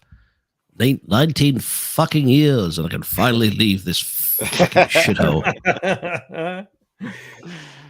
Yeah, but what I mean, after all this time, he was there to look after Luke. I mean, for God's sakes, really, you know, when George Lucas wrote originally, that's not what he was doing, was he? He was just there, wasn't he? Mm-hmm. Just weird, isn't it? This is the famous scene, isn't it? Move along, move along, Move along. move along. Yeah. Yes, I do love how they managed to fit all four of them in the land speeder here. That's it's right. ingenious bit R2. of packing. Yes. Yeah. And you think Zee-ThreePIO would fall off, wouldn't you? As it's driving at speed. R2's just no. laid down on the back, just not a Yeah. care in the world. Look at him. He's just chilling Maybe they out. get C-3PO tied back there in case it comes off like Weekend at Bernie's and just drag him through the sand. Yeah. You know what? He's probably locked his legs so he can't fall off, and R2's probably magnetized himself to the speeder. That's probably what it is. That's what my friends told me when I was young. Probably. I remember when I first, I've seen this film like 20 times in the cinema. I remember we were talking about this, and I was like, how can RT stay on there as it's traveling? And my friend came up with the genius idea that he's got these magnets that will stick to the land speeder. So I was thinking, oh, maybe he's right. Who knows? See, you can have magnets in space, man, babies. That explains the vertical missiles in The Last Jedi. Anyway, we won't get into that. Okay, so we now go into really one of my all-time favorite scenes, not just in Star Wars, but in all of cinema. It's the cantina. And feast for the eyes, this one, isn't it? You know, that's a head on the stick, isn't it? So obvious. I shoved the head on the stick with glowing eyes, just in front of the camera. Pretty obvious. Some seriously ropey designs back in the day. Yeah, praying mantis one that they've edited out. Yeah. And this is Snaggletooth, isn't it? That's Snaggletooth. Yes, which one? Kind of vampire creature to the right. The one with the tooth. They've all got teeth. What are you talking about? He's called Snaggletooth because I learned that from E.T. Go back a couple of slides. He had the toy, didn't he? Snaggletooth. That's not Snaggletooth. No, the next one. The next one on the left. No, the one in the middle, Snaggletooth. What, the one with the furry one? Yeah, with the tooth. No, that's not. That's Mufftack. Oh, is it? Which one's Snaggletooth then? He's the snaggly tooth guy. Or was that guy got a light in his head? Or is that like a statue or something? That's Is on that... the on the wall, background? you idiot. What are you Oh, it's talking on the about? wall, is it? Yeah. Oh, right. Looks like he's got a light on his head. So we'll, we really get treated to a number of alien designs. Although, Oh God, what is this one? what is He this looks like one? a Scottish crocodile, doesn't he? Scottish crocodile. It's Nessie on holiday. Yeah, really weird. I think that was edited in the special editions. That one. Yes, it must be. Yes, definitely. So, Oh God, it's the devil. vampire friend there, smiling away. I mean, come on, we can all relate to this. The first time you walk into a pub as a young man, it's just the exact same feeling, isn't it? It is. Fucking crazy weirdo looking around. Unless you go to the slaughtered lamb. Yeah, and everyone just goes silent when you walk in. That's right. Yeah. Auntie Kathy. Oh, band playing in the corner. Great music by John Williams. And looks like they just stole this from that spacesuit from a prop from another film, didn't they? And stuck it on this guy with sideburns. Odyssey, probably. Yeah. Obi-Wan chatting up a rebel pilot there. And Luke telling Z3, such a shame you're asked to leave. But because they're racist, that's why. They don't serve my kind in here, sir. They don't, do they? No. Yes, I know. Shut up. Come along, Artie. And also because R2 can't go down the steps. That's right, yeah. Grumpiest barman ever here. And am I right in saying some of these background scenery behind the bar was they used the head of the bounty hunter droid? Is it, what's his name? IG-88. Is that right? I'm sure I read. You can see, like go back a slide. You can just in the corner there, on the right in this shot, and then in the next slide, it's the bottom left corner. That's actually good. They're combustion chambers from aircraft engines. A lot of them are from the Dart that I used to work on back in the day. So they'd use that as for the IG-88 in the second movie, obviously. Yeah. From going forward from this point. So yeah, they thought, oh, that looks interesting in this movie, and then used it on the droid in the next movie. He has the death sentence, and was it? He has the death sentence in 12 systems or something like that. I don't know what he said to him. I always think this guy's got a bum for a mouth, isn't he? We all did as kids. We all did. I always thought it was more like shave bollocks, but depends on your perception on these things. He doesn't like you. Okay. What do you think, Brownie, of this character design? This guy's unbelievable. This guy's unbelievable. Okay. Then we have Dr. What's I don't know what this guy is. Dr. Evazan. I can't keep up with Evazan, all the names. Evazan, that's the one. I have the death sentence in 12 systems. Yeah. That's the one, yes. And Obi-Wan trying to play the pacifier, but they changed the hand. Fuck. What they changed the hand because this is the Waddy one version. Yeah, so Dr. Evazan gets his arm cut off here, not Ponda Baba. So yeah, the original was the orange sleeve. They've changed it. I didn't notice that. I did not notice that. Why did they do that? I don't know. I think it probably makes more sense when you think about it. Does. He's closer, yeah. Because when he cuts his hand off, he screams, doesn't he? Not the other fella. Yeah, there's something that doesn't quite make sense in that. Yeah. So this is probably their fix. Yeah. Yeah, this logically this makes more sense. There's other things later on in the story as well with people. He's like flipped the backgrounds around, so it makes more sense and for continuity purposes. So they've corrected a lot of things in this film. I just thought that was a bit harsh. But you know, Alec Guinness was just having a holiday, wasn't he? I mean, he did very minimum performance in this, didn't he? He was like, this film isn't going to make any money. Everybody thought this film was not going to make any money at all. It's crazy, isn't it? Again, it worked for the character, didn't it? Yeah, I mean, the thing is that Alec Guinness, you know, he can phone it in. Do you know what I mean? He's so good. It's true. And then we get the introduction of our favorite pirate scoundrel, Han Solo, and his co-pilot Chewbacca. I mean, still want to see this now. So many years on, Chewie just looks so real. He looks so real. He did, it's crazy. I know it's a guy in a suit with a mask on, and it's all fake fur, but he looks so real. He must have been boiling in that freaking Oh God, thing. yeah. Yes, Peter, we want you to go to Tunisia and put on a head-to-toe fur jacket for 3 months. How are you? No, but how are you that up was for in one? England, wasn't it? All this stuff was shots shot in were, yeah. England. Oh, Yeah. okay. Internal ones, yeah, you're right. Yeah. Obviously, the suits, it's just Peter Mayhew's eyes, so obviously that's the thing that adds that big element of reality to the character. But and obviously the when his mouth moves as well, it looks really organic, and the rest of it kind of can get carried by those small elements. So and I love the way that Chewie's so calm and he's just sat there very quietly. No one makes a fuss about, oh God, it's this giant furry Yeti like creature sat there. Everyone just gets on with it like it's perfectly normal, like he's just an ordinary guy just sat there. I love that. I always wondered how when Chewie opens his mouth, you can see he's got teeth and a really weird tongue. I don't know how they do that. No, Is it that his real mouth is on something, and as he closes his mouth, the mouth opens? I don't know how they do it. I'd love to know, but it just looks so great, doesn't it? It looks so real. It does. Yeah, it does look good. And we're still now asking questions. How did they do that? 40, 50 years on, it's just nuts. Comment there from BIGT Moore. Bartender is a grass. Yeah. Indeed. He did totally rat them out, didn't he? What a scoundrel. So Obi-Wan sells Luke's land speeder without permission. That was rather controversial. But then we have Greedo in this fabulous scene with Greedo. I always saw Greedo as a bit of a punk rock droid. Really like the design of Greedo. Solo. Yeah, they've enhanced his face in this as well. So his eyes move and eyelids move and things like that. It just adds so much life to him, just tiny little things. Yeah. It's he did a really good job on this. He did a better job than Lucas did, that's for sure. Yeah, they did, than Lucasfilm did. Yeah, right. I've always loved the reflection in Greedo's eyes. Yeah, beautiful.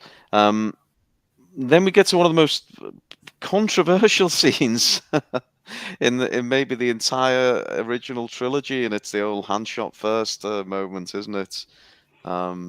Nobody had a problem with that. No one. And suddenly somebody had a problem with that. And George, it's like Spielberg changing the guns to walkie-talkies in E.T., which was stupid, absolutely stupid. Anyway. Yes, it almost made Han more badass as it was originally, but Z3 wants is suggesting we do a poll. Who shot first? So drop it in the comments if you would. Who shot first? Yeah, but we know who shot first. It was Han. Han shot only. Greedo never shot. Yeah, he never shot. Han Solo killed him because the guy was going to kill him. So what choice? I mean, what you expect him to stand up and like tell him he's going to shoot him? It makes total sense to me. It's only the idiots that made them chat, and George Lucas went wrong with it. Idiot. I don't know if it was Lucas's idea or not, but I mean, it takes away from the fact that this is a lawless society. It's it's out in the middle of nowhere where there's no police, no one regulating this kind of thing. You shoot the other person, or you get shot. So you have to shoot first. I don't have it with me. Tell Jabba, he says. At one point. There it is. There we go. The infamous scene. There's the eyes. Yeah, look at that. That's awesome. Yeah, in the original version, you don't get that. Even in the George Lucas's thingy version, you don't have that either. But Addy One did a really good job on this. Yeah, and the mouth movements as well. Enhanced mouth movements. Yeah. Been looking forward to this for a long time. And boom. That's poor Greedo fried, isn't it? And his head hits the table. Boom. Yeah. Oh, perfect. Poor Greedo. What a great about scene. the mess. Yes. Look, I'm certain that planet wasn't there. No, it wasn't. It wasn't. But it adds a lot to this. Planet, I like that. Because before it's just like empty space, isn't it, with the Death Star rumbling along? But this adds a lot of perspective to it. Obviously, they're going to test it out on Alderaan here, so that makes a lot of sense having it at the bottom of the screen. So we have a bit of a conflab with Darth and Peter Cushing there. We have the stormtroopers trying to find these goddamn droids who are just hiding behind a door, which is... Well, they couldn't open it because R2 had fixed the lock, didn't they? So. There's the droid again. There's that droid. That's the droid from the Sancro. Scary. Yes, It's a this is scary Scary face, isn't it? But that's what I used to love about Star Wars, is that kind of weird, kind of Doctor Who-ish eeriness about it in places, And that droid's just like that, isn't it? His face is just so weird. But this film was really cheap, I mean, how much did it cost? I think was it 7 million or something like that? It doesn't look like it. Yeah, I mean, they did a really good job on it. So, Yeah. I mean, but 7 million was quite a lot in those days, but it wasn't. Actually, I think it was less. I can't remember how much it was, but it was yeah. There's the link for the Star Wars Revisited. Yes, very kind of you, copy. Z3, to drop it in the chat. So Best version you can get. It is amazing. Our gift from I watched from this your friends. last week. This particular version, I watched it last week. Got to say, Wondrous. it is the cleanest, best version you will ever watch of this film. It is. Yeah, it is. They've just kept the right amount of extra CGI effects, haven't they? They've not overdone it. They've just kept the best bits. They have. And put in their own as well, which are great. They're barely noticeable, but you do notice them. But they look like they're supposed to be there. Beautiful. Okay, I'll be looking forward to the Star Wars Revisited cut of The Last Jedi. I'll make sure I share that with you all. That'll be the beginning, and then the end credits. Yeah, that's the yeah, that's the proper version of it. Yeah. Sorry. So Ruben. then we have this rather Anteater type character. Why didn't they change the mask on this thing? It looks so rubbish. This thing looks so rubbish. I could have done something with this. I hated it. Part of the charm about the movie. And then we have the iconic, the inimitable Millennium Falcon. What a piece of junk. Mm. May not look like much, but she's got it where it counts, kid. Oh God! I tell you, he looks so cool with that belt and everything, doesn't he? He looks like when I was a kid, I wanted to be Han Solo. Yeah, everyone did, didn't they? Yeah. Even the women. So cockface here again. Garandan. That's his that name. Was called? Yeah. So that means he's the head stormtrooper because he's wearing orange. Yeah, he's a squad commander. Yeah. All right. I like how everything's dirty in this film. Yeah, the stormtroopers all dirty. Yes. Wonderful, isn't it? Yeah. That's and very unique for a sci-fi film, isn't it? Where everything's normally so shiny and clean. We did start off with at the film, the opening scenes. Everything was like stark and white and quite well polished, and we've gone from that kind of like royal sort of aloofness of the sort of the elite down to street level where everything's grimy and rusting and falling apart. I think that's a great duality.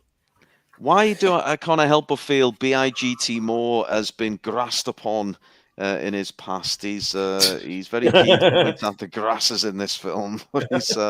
He's so right. And Time Prophet just checking, this isn't the version with Jabba, that awful special edition. No, there isn't. No, they took that out. No, they didn't. Yeah, it's just terrible. So we have the escape and the Falcon taking off. Which is one of the best bits about the special editions. Absolutely fantastic, yeah. I remember before I went to see it, they were talking about the film on TV, and it was news. I think it was News at 10, and this is the clip they showed when the ship took off and it flew there. And I remember seeing that. I was thinking to myself, because I'd already seen the film already. I remember seeing that on News at 10, thinking, I want to see it again. I really want to see this film again. It had that kind of quality that you needed to see it again. Yes. But this is why we saw these films so many times, is because there's things you can so easily miss, so many fine details, and there's so much to appreciate on screen that you just want to see it so many times. But the problem is that we're talking about different time here. You know, to see a clip from a movie, you had to wait till it was on TV. They show the clip, but now you can go on YouTube and you can see trailers, you can see clips from movies and stuff like that, especially when it's just come out. You can see clips from it, so it was a very different time. You had to go to the cinema to see this film. There was no way you could see the film. You had to go to the cinema. It was back when we'd get a clip from a film as a promotional feature on something like Blue Peter or something like that, for example, and it would that like 30 seconds was a massive deal for like everybody. Did you see Blue Peter last night? They had a bit of Star Wars on it. Oh my god! You know, that was what it was like back then. But now, I remember there was a show called Entertainment USA with Jonathan King. Yeah, and he was the first to actually show a clip from No, actually, no. I'm talking about the wrong film. He showed a clip from Temple of Doom. That's what he showed a clip from. It was the very first time I saw that a clip from Temple of Doom. But it was at that time the only way you can see a clip was to wait for the clip to come on TV. Yeah, you know. I remember Michael Rodd. I had behind the scenes of Empire. I remember. So yeah, pretty exciting days. That would have been seriously exciting. Yeah. Let us not forget, this is the first time we had ever seen anything like this at all. Yes. Nowadays, absolutely. sci-fi movies are a dime a dozen. You can pump out complicated spaceships on CGI, but this was the first. Well, there was 2001. Yeah, nobody paid attention to that. that was very kind of there was like one spaceship in that movie basically, and whereas in this it's just a smorgasbord, isn't it? There's stuff going on left, right, and center. So this is kind of was the first of its kind, really. I mean, she's 5 foot nothing. She would never come up to his shoulder because Peter Cushing's quite a tall fella, so she's definitely standing on a box there. Yeah, it must be. Yeah. Unless they're squatting. I read something where Peter Cushing, BIGTs, that's the beat me to it. He wore slippers throughout these scenes. He didn't like the boots that the Imperial officers wore. Yeah. Which is fair enough because you never see their feet. So he's a brilliant actor, though. To actually see him walking around the Death Star with slippers on, that'd be amazing. Yeah, it would. Granddad slippers, like the tartan.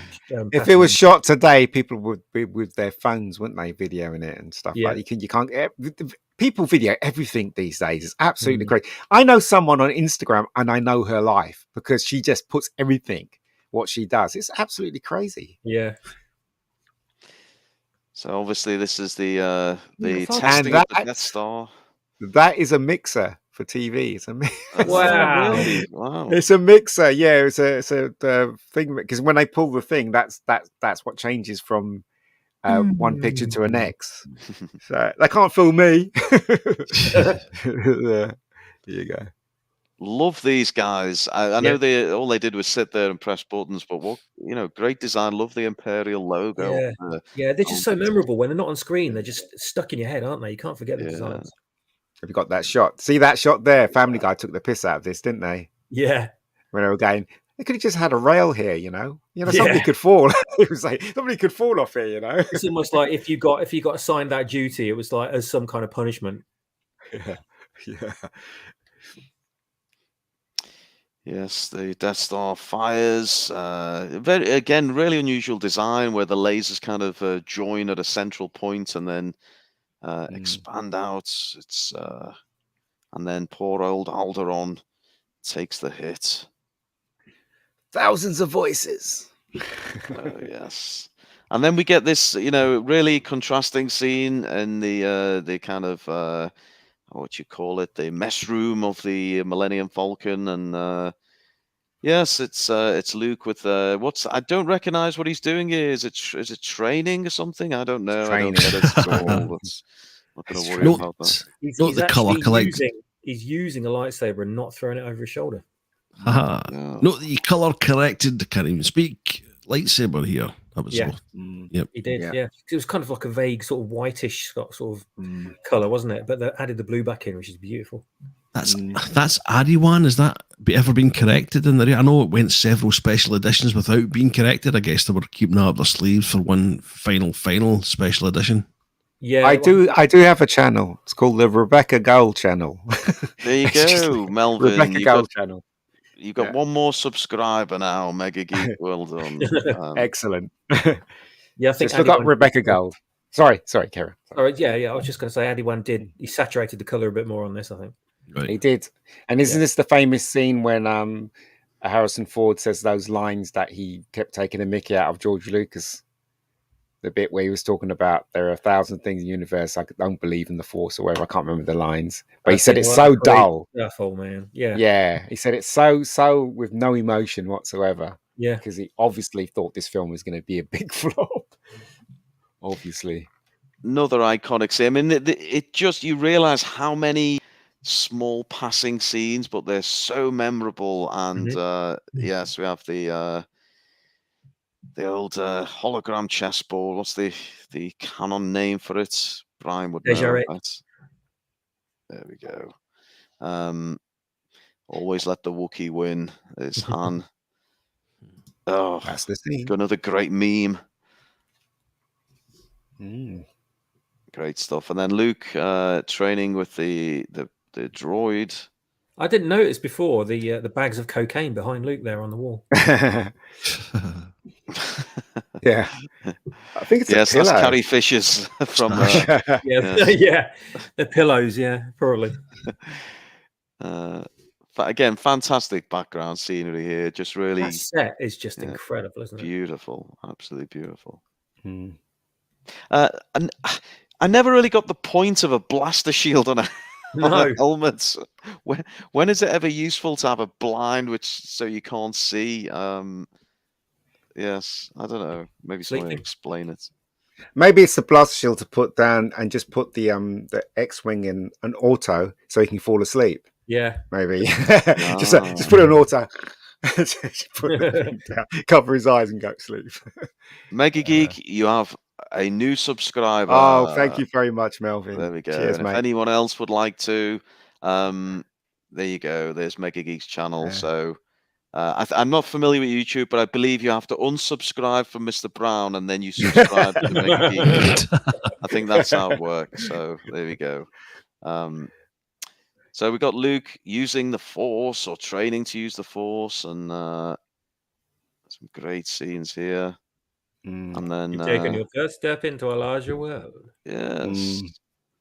One day you're going to be on an island, on the tits of an alien. You're going to regress into a bitter old man that just wants to be left alone for the rest of his goddamn life. Yeah. Back to the Death Star. Have all the other officers been killed? What's going on here? It's that guy was a technician, so I heard him. Oh. He was one of the technicians that they just dragged in. I love Swappers, did Adiwan fix that scene with Vader talking? Yeah, I think he did. Yes, do you know what I'm talking about when he's gesticulating but he's not actually saying anything? It's a bit weird. So we have the shot from the Falcon. I love the way we have the different shots. See the forward facing shot where we can see them all, or the reverse shots out through the window. Just fantastically set up, all these scenes. We have the TIE fighter. Yeah, he's added more stuff in the space, you isn't can he? see the destroyed the remains. Yeah, the remains scattered about. Cool. It's pretty cool. Cool. Really nice job. I remember when I was in school, everybody used to quote all these lines from Star Wars. I had a friend named Roger, a big black guy, used to live on my estate, and he used to ride around in his chopper. And every time I saw Roger, he'd always quote something from Han Solo, always, and we'd all laugh and stuff. And you know what I mean? And those were the days when you could just quote lines like that, and everyone knew that you were in the club. You know, it was just so awesome, wasn't it? Yeah. So this is where they get caught in the tractor beam, is it? And they get dragged in towards the Death Star. Again, another fantastic shot there, just showing the scale of it. Really.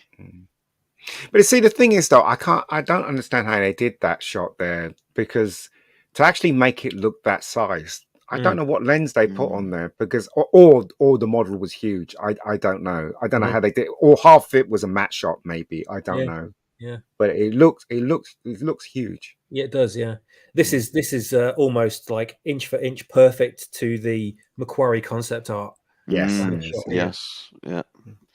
yes, and Brownie giving a nod to Macquarie. You're absolutely right. Some and those two fantastic work. stormtroopers not being sucked into space. No, you know why? Because they've got the field. They got the field in front of the That's what makes them not get sucked out. And they got the magnets on the feet, and using the Force as well. Yes, and also they got the horses somewhere, aren't they? The space horses. The space horses. On the surface of the Death Star. Yeah. Yes. Rather camp-looking stormtrooper there. He's walking like Jack Sparrow. He's known as a they them. That's what he's known as. Yeah. A non-binary stormtrooper. Then we have the Falcon, and again, they're trying to find that it's empty. They said it's empty and blah blah blah, whatever. But tete-a-tete. And it's really, I mean, I don't know how everyone else, it's hard to think back to the first time you saw it, but really fascinating here. There is a real moment of how the hell will they get out of this? I mean, they're on the huge Death Star, thousands of troops and Yeah. Vader himself, and it really is, compelling moments. How the hell will they get out? And obviously, I remember seeing Wow. this thinking, how the fuck did they build all that? Yeah. I remember the first time I saw it, I was sitting there, I was like, this film must have cost billions. Yeah. Look Right. at that, and not knowing half of it was a matte shot. You know I what mean, how much does it Yeah. cost to build an actual massive planet-destroying space station these days? I don't know. I have to ask Elon Musk. Yeah. Yeah. Another beautiful shot. I mean, some of these corridor shots are just sublime. You'd really appreciate them in the still form. This is And a this genius is, idea, isn't it? This I love. yeah, This. the genius idea. And the context is there. We know Han was a smuggler. So yes, beautiful. Such clever writing. I love this scene where they all getting out the hole. You can see Alec Guinness can't get out. He just tries to do that, and he stops because he can't get out. Just Question by Nm in the chat: did Vader lose his meat and 2 veg when he lost his legs? He probably did, actually. And he got No. a tape recorder to replace it, didn't he? On his chest. So, yeah. I don't know. if not, Revenge of the they're only Sith. If you look appendages. closely at Revenge of the Sith, he's still got his trousers intact when he gets his new legs on, so he's okay. He's okay in That's that true. department. Yeah, that's Don't true. want another ballless fucking Sith Lord going about. It's bad enough with Darth Maul. He probably did have his foreskin singed off. But He probably kept his balls in his willy, but I can't believe we're talking about this. KK took it away from him, didn't he? Yeah. Yeah, We're talking about Chewbacca's knob a few weeks back with the lipstick. Yes. So if that's Oh okay, my then God. fucking anything goes. I'm here to bring the tone down. That's why I'm asked on. He did have his balls, but yeah, Kathleen Kennedy took them. Well done, Ian. Well done. Yes, well done, Brownie. So then we have I guess the search team sent on to the Falcon. Some fantastic. Every now and then the old 70s haircuts crop up, don't they? Well, does he Looking mention? at sideburns. Doesn't he not mention Lucas's first film here? TK, Yes. whatever it is. Oh, right. He says, doesn't he? You're not in your post. Yeah. Yeah. So there you go. Yeah, you occasionally do get the odd moustache pop up as well, which we don't get that anymore, sadly. But that was a sign of the times now. You want to make anything look like it was made in 1977 Star Wars era, just stick a moustache on somebody.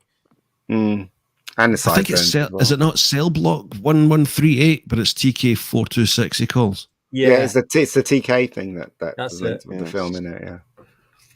Yes, just want to go back because obviously you have to give a nod to the some of the lesser known actors and characters. Brownie, what do you think of this particular guy with a 70s sideburn? Oh, Brown. Come on, man. Oh, good God. Okay, we're moving on. So this is the I mean, I love this as a kid. The idea that you could actually see. I think I thought stormtroopers were robots, so it did come as a surprise that you could actually get inside the suit and put the helmet on, and But they. I remember looking at behind the scenes of this when they wanted the door to come down, so they'd walk through the door, and they'd they'll freeze for a couple of seconds, and the door would come down. And in the film, they'd speed the door up, coming down really fast behind them. Yeah, which is quite fun. Is that Doctor Who's sonic screwdriver? No, that's R2D2's penis. R2D2 banging the Death Star. Wow. How many computer viruses must he have picked up over the trilogy? I do not know. But you know what? It's genius, isn't it? I don't know who thought of that. Maybe it was George Lucas, that the protocol droids can log in to the actual structure of whatever they are. So they're there to be computer readers, aren't they? Yeah. So so that's a genius, isn't it? It is. I love the color coding of the decor in the background, just the black and the red and the rectangles and things. So simple, but it gets across it's just the red and the black is just the color of evil, isn't it? When you see it, you're in a bad place. This is the bit where he goes, "I'm not going anywhere, but they're gonna kill her." Better her than me. And while we've got this close-up of Obi-Wan, is this the worst wig in all of cinema No, history? it's not. The Sean Connery ones were worse. No, I mean it's realistic, but there's so little hair there. I mean, was it No, but worth doing? I mean, no, but it kind of matches the rest of his hair, doesn't it? It kind of works because he's an old man and he's losing his hair there, so it kind of works. I think it works. It's a wisp of a wig, but I get your points. I think never spotted it before. Yeah, there's a few of the promo shots where it changes quite dramatically. Depending. Yeah. In fact, I remember that in this behind the scenes for Revenge of the Sith, they were trying to work out how they could do it, and they had several photographs up and saying, "Oh, it's a different hairpiece," and Hugh McGregor saying, "Alec Guinness doesn't wear a hairpiece, no chance." But it's so different between each photograph. And this is Luke obviously convincing Han to rescue the princess. She's rich. How rich? More wealth than you can imagine. Yeah. I can imagine quite a bit. Yeah, great line. Yeah. And then he tries to put the cuffs on Chewie, who's having none of it. And again, they come up with another idea of a plan. Again, just genius writing. It's so compelling. Yeah. To admit it. That guy tries to get in the lift with them, and Han Solo just waves his hand, doesn't he? And he waits for the other one. Yeah, goes to the other lift. We're in a COVID bubble. You can't come in here. That's hilarious. Good shout from Time Prophet. There is a look of Bruce Dickinson about Han Solo in this movie. Yeah. You're right. Yes. Good shout. That wonderful scene coming up where he has to talk to the the radio after they've shot everybody. Oh, so good. Did he ad-lib that? I think he did. He ad-libbed it. Yeah, he ad-libbed it. Yeah. Oh, God. Time Prophet also mentioning Chewie's penis. We don't need to get into that at this time. Well, at least he's not naked like in the other film. Well, if he took his bandolier off, he would be. He'd be That's what I'm saying. That's what happened. Yeah. Last time we were talking about, was it The Last Jedi? Yeah. No, it wasn't the other one. Rise of Skywalker. Yeah. He was naked. The studio didn't actually like Chewbacca being naked, and they wanted him in shorts. Oh my God! I'm not even joking. So is Chewbacca like Bungle from Rainbow? Does he put pajamas on to go to bed? He walks around naked all day and then he puts some pajamas on. Is that the deal? I don't know. He's basically a dog with intelligence. That's basically what Chewbacca is. So dogs don't wear pilot's license. The pilot's license. Yeah. Where you taking this thing? He says. This guy. Yeah. You know what? These extras that was in the film, they must have been making the rounds at the cons, man. Oh, good. Just making crap loads of money. Yes. Yeah. I love this scene. So good. You know what, right? Those lasers go everywhere. I don't know what they were shooting at. I really don't. Yeah, Felix in the chat there, I think he's referring back to the imminent scene with Darth Vader and Obi-Wan. There was a fantastic fan-made version of that fight. The Obi-Wan Vader fight. Yeah, but it could have been better. It wasn't. It was okay, but you can tell it was a stunt guy for him, and they've tried to map his face over the guy, and it's like, for almost a worked. non-profit fan job, I tell you what, pretty damn good. Yeah, it was. It was. I got to admit, this is just chaos, isn't it? Absolute chaos. Yeah, he's gotten loose. He says, Yeah, this is just one of the best bits. Yeah. Situation normal. Yeah, everything's fine here. How are you? They did that in. Sorry, go ahead. Sorry. People were actually comparing that scene, saying it's the same between that and The Last Jedi, not realizing that in The Last Jedi it doesn't work, but the Empire don't have any threat there.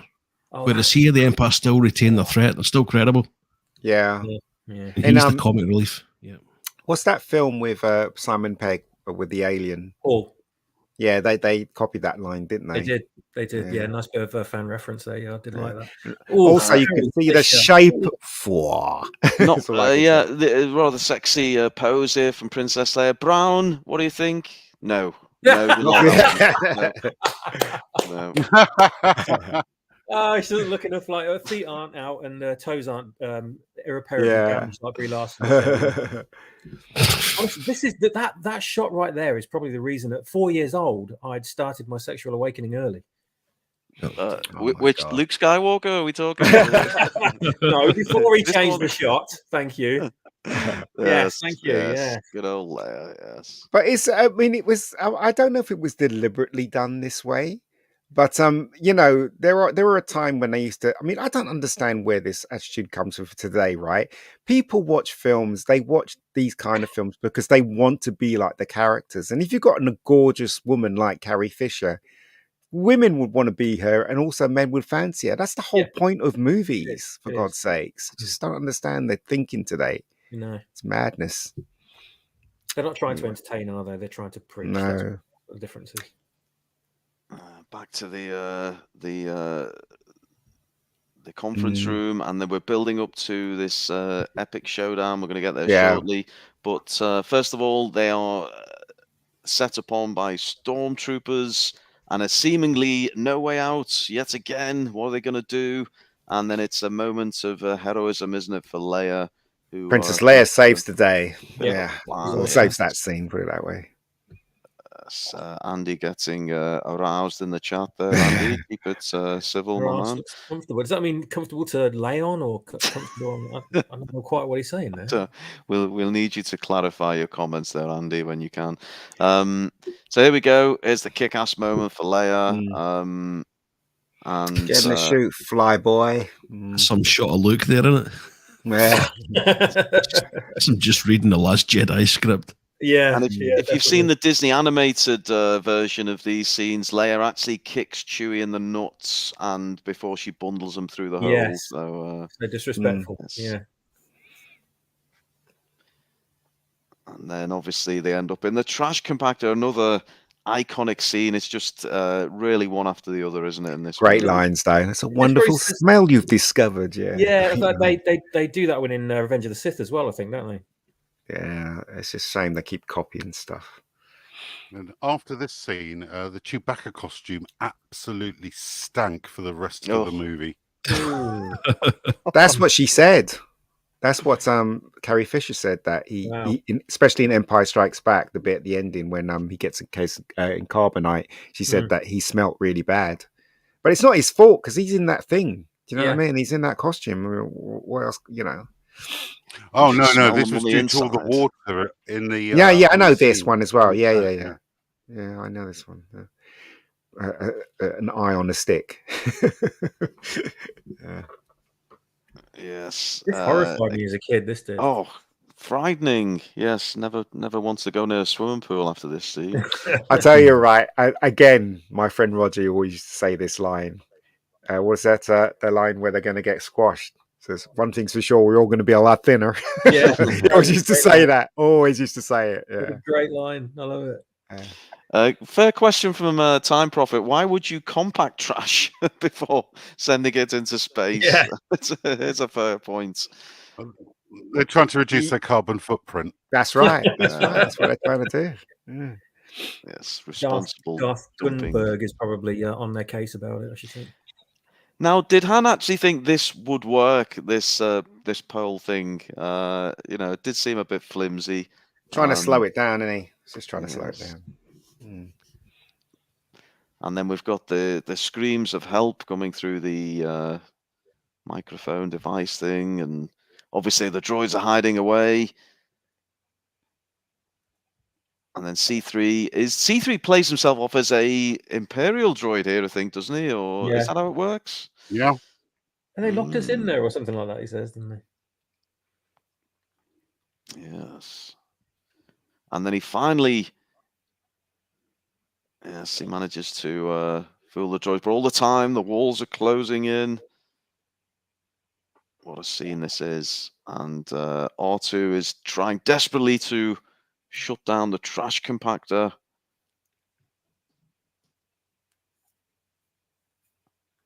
Oh, it's getting closer still. This is probably not where that floor, R2, not that floor. Yeah, this is probably where my claustrophobia comes from. Watching this little kid. No, shut them all down. Some more Rolls Royce Dart parts in the background there. Chewie trying brute strength.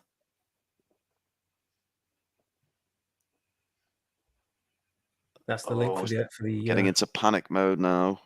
What's the glory hole there on the top left? The well, the red strange device, yes. And then we build up. We've got Obi-Wan on his stealth mission to shut down the. I don't know, what are we calling it? It's the tractor beam. Tractor beam. That's the one. This looks different as well. Anyone's done some jiggery pokery here. I think he animated these little readouts and things better as well, which is really good.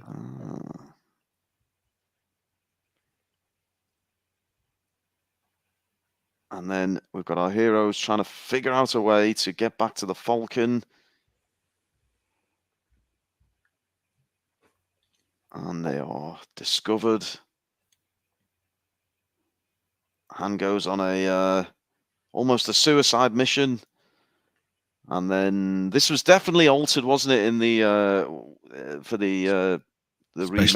edition. Yeah, the special edition. That's right. Where originally I think Han just discovered a slightly larger group, and then they, which made total sense, really, actually discovers a group of about 100 or so. So I'm down with this change. Oh, lovely shot. That's great. He just runs back. Yeah. I love the way they're still wearing their Stormtrooper utility belts as well. Yeah, good spot. That's right. Yes. Wonder what's on those little belts. Jelly babies. 20 Benson hedges. And again, we build up to another iconic scene. The chasm. How on earth will they get across?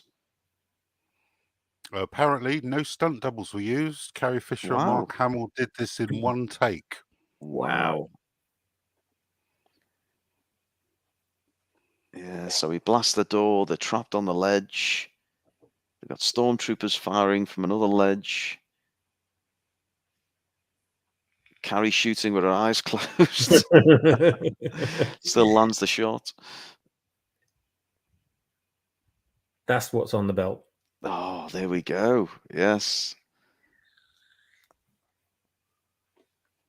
Good luck. Gives them a full-on tongue kiss, and then no slapping in the face either. Yeah.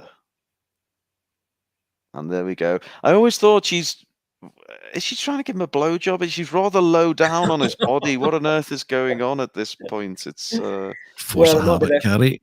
Yeah, it might be their last moment alive, so obviously they've got to get the most out of it.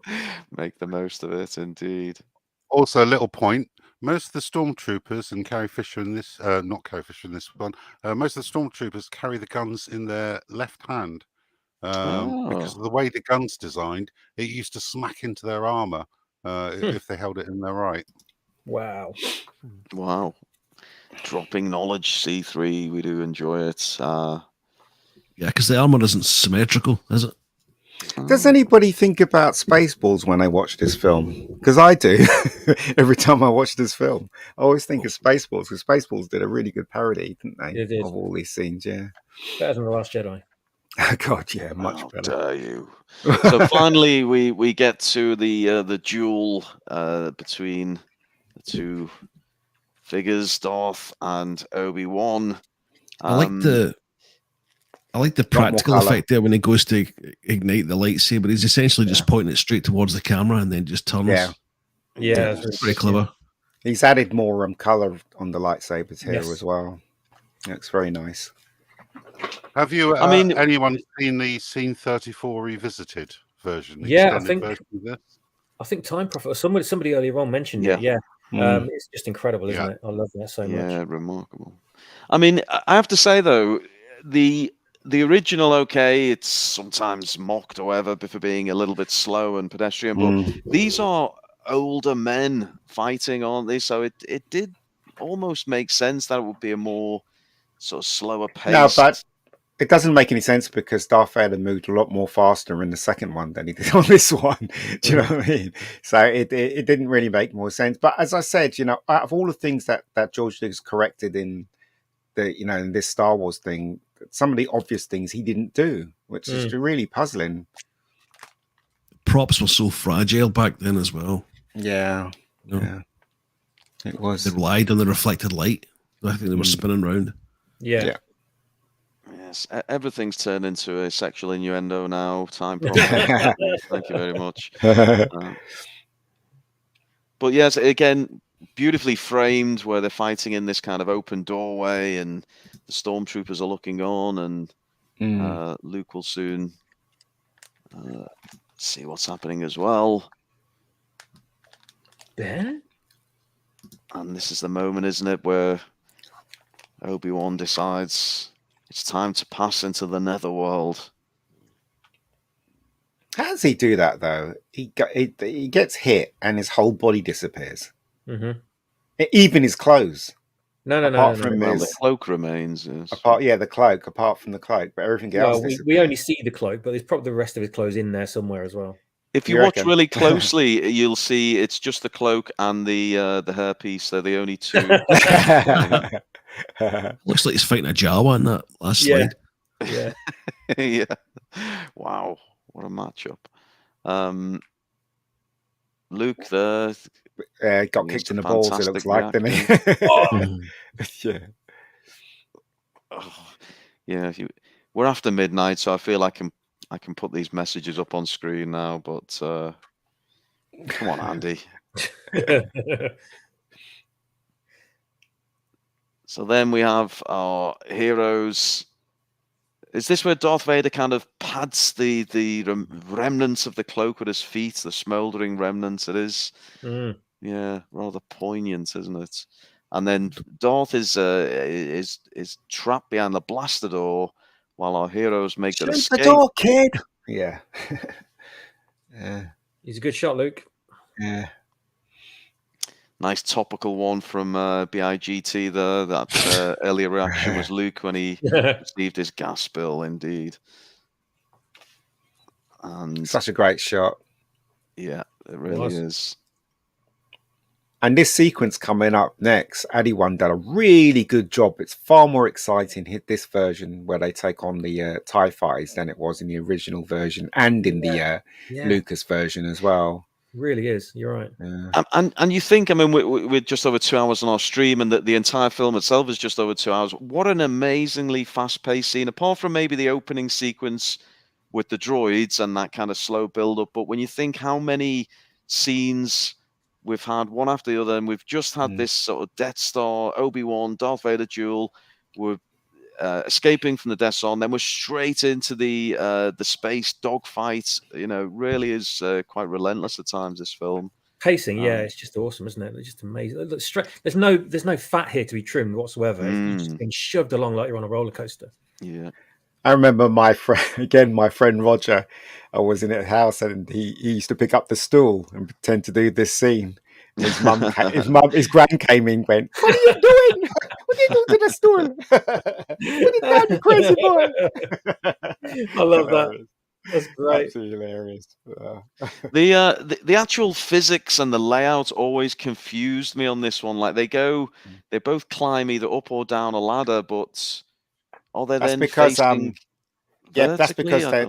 gravity. They've got the ship has different gravities in different part of the ship. It was the same set anyway, so they only built one set, so they just pretend the other one was on the other side. So one's at the bottom, one gun's at the bottom, one gun's at the top. Do we know which is the bottom? Is Luke the bottom or is Han the bottom? Do you know? Do we work that one out? I think maybe Luke is, because that was just a sign of how bad it was going to get further on down in the line.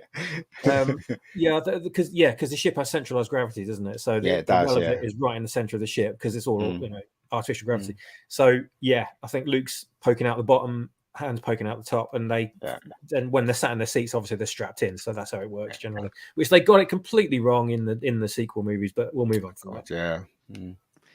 And another great character design here. Again, we don't see them very often, but truly frightening. Something about the pipes coming out the front of the helmet. Just really menacing. He's a black stormtrooper. Oh my god, we're not seeing one of those. Well, yeah. Well, he would have been pulled over by the white stormtroopers, wouldn't he? Really, let's face it. Ask for his license. You got a license for that TIE fighter, mate? Exactly. Yeah, they're just stood in the corridor, aren't they? Vader walks up to them and says, "You two, come with me." Yeah. Yeah. What were they just doing, standing there? They were like, I don't know. But this what do you call it? This scene, the way anyone done this scene was absolutely brilliant with the TIE Yeah. fighters and stuff. So much more exciting Yeah. than the original. They were very limited with budget, obviously, and Yeah. and technology. So it was a bit sparse. When you look at this, there's so much more going on. Thing is, though, if I was George Lucas and I saw this, I'd give this guy a call. Yeah. I'd go, you Yeah. know what? You did a really great job. Do you know what I mean? Come to the ranch or something, you know, so Yeah. I can say thank you. Do you know what I mean? Yeah. The way they treat fans these days, Crazy. and George Crazy. Lucas is just, he's so, he needs a good slap, that man, really. He Yeah. really needs to wake up. I mean, he did a better version, unpaid, out of his own pocket, with just pure passion than the Yeah. entire department at Lucasfilm did. You know, what does that say? Jeez. Poor Z3's taking a hit here and got himself all bondaged up. What's going on there, Z3? Well, the ship is a female droid, isn't it? Apparently, so. Yes. And she is indeed tentacle raping me right there.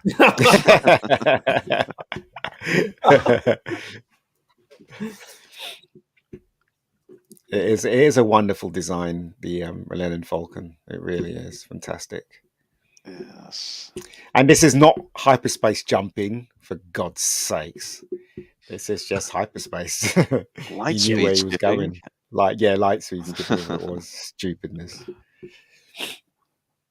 They what was changed it the called? color in Light this speed as well, skipping, didn't was they? it? Yeah, was it? Yeah, was it? I don't know. Terrible, wasn't it? Yeah. Impossible in the Star Wars universe. God, tell you right, what a horrible thing to do to Luke, finding out that the girl he fancied was his sister. Yeah. Subversion worthy of ruin, I think. That one. Oh, wow. Yes, it's the one thing I give him credit for, actually. He did kiss her, about though, as bad which as is it the feeling that his best mate is now shagging her. Yeah. Oh, I really like that girl. Oh, she's gone off with the bad boy. Oh no. Yeah. Yes, I apologies everyone for adding my ruinous ways to Star Wars on Star Wars Day, but it's what I do. And here we are on the Rebel base. We have the guy doing the speed patrol or whatever the hell he's doing here. That would be in the Ryan Johnson special edition, wouldn't it? Yeah. Fully over for, But you always have some idiot that spoils something, don't you? You know, Harrison Ford spoilt Star Wars because he didn't want to be part of it. You know, it just really pisses me off that people like them, they're in a great position and they should be grateful, but they're not. Do you know what I mean? It's just absolutely. It's just so bad. It was just a leg up for Han Solo, wasn't it? He just used it to get further roles and other things. Yeah, I guess. I don't know. I loved it again, full of compliments, and it really goes against my nature. But love this kind of what would you call it? Like a Mayan style kind of temple, almost. Yeah. It's in canon, it's called the Masasi Temple. Where the Masasi were like an indigenous species of the planet Yavin that died out long before this, but they just basically used their abandoned facilities. Wow. Yes, we have all the X-wings primed and ready to go. Leia getting jiggy with some old dude. So when I was a kid, I wanted those toys. I really wanted those toys, man. The actual it looks so prop. cool. Yeah, it looks so cool. R2 being charged up, ready to go. And yes, just for those in the chat, go ahead. That's the worst scene ever. Anybody who's got a computer knows if you plug in a USB, it's the wrong way round. You've got to turn it the right way up again, and then that's the wrong way round. And you've got to turn it back the way it was, and then it will go in. This scene is bullshit. Right, that's it. We've finally realised George Lucas is a hack, and actually we've proven it's not as good as The Last Jedi. Thank you, Z3. And yes, just for everyone who's sticking with us, nearly 12:30 on midnight, but it is Star Wars Day. Give yourselves a break, man, babies. But we are on the last run now, the home run, the last set of slides. But yes, and obviously we're building up towards the finale of the movie, the trench run. Again, some Gorgeous scenes here. And then we have the briefing room.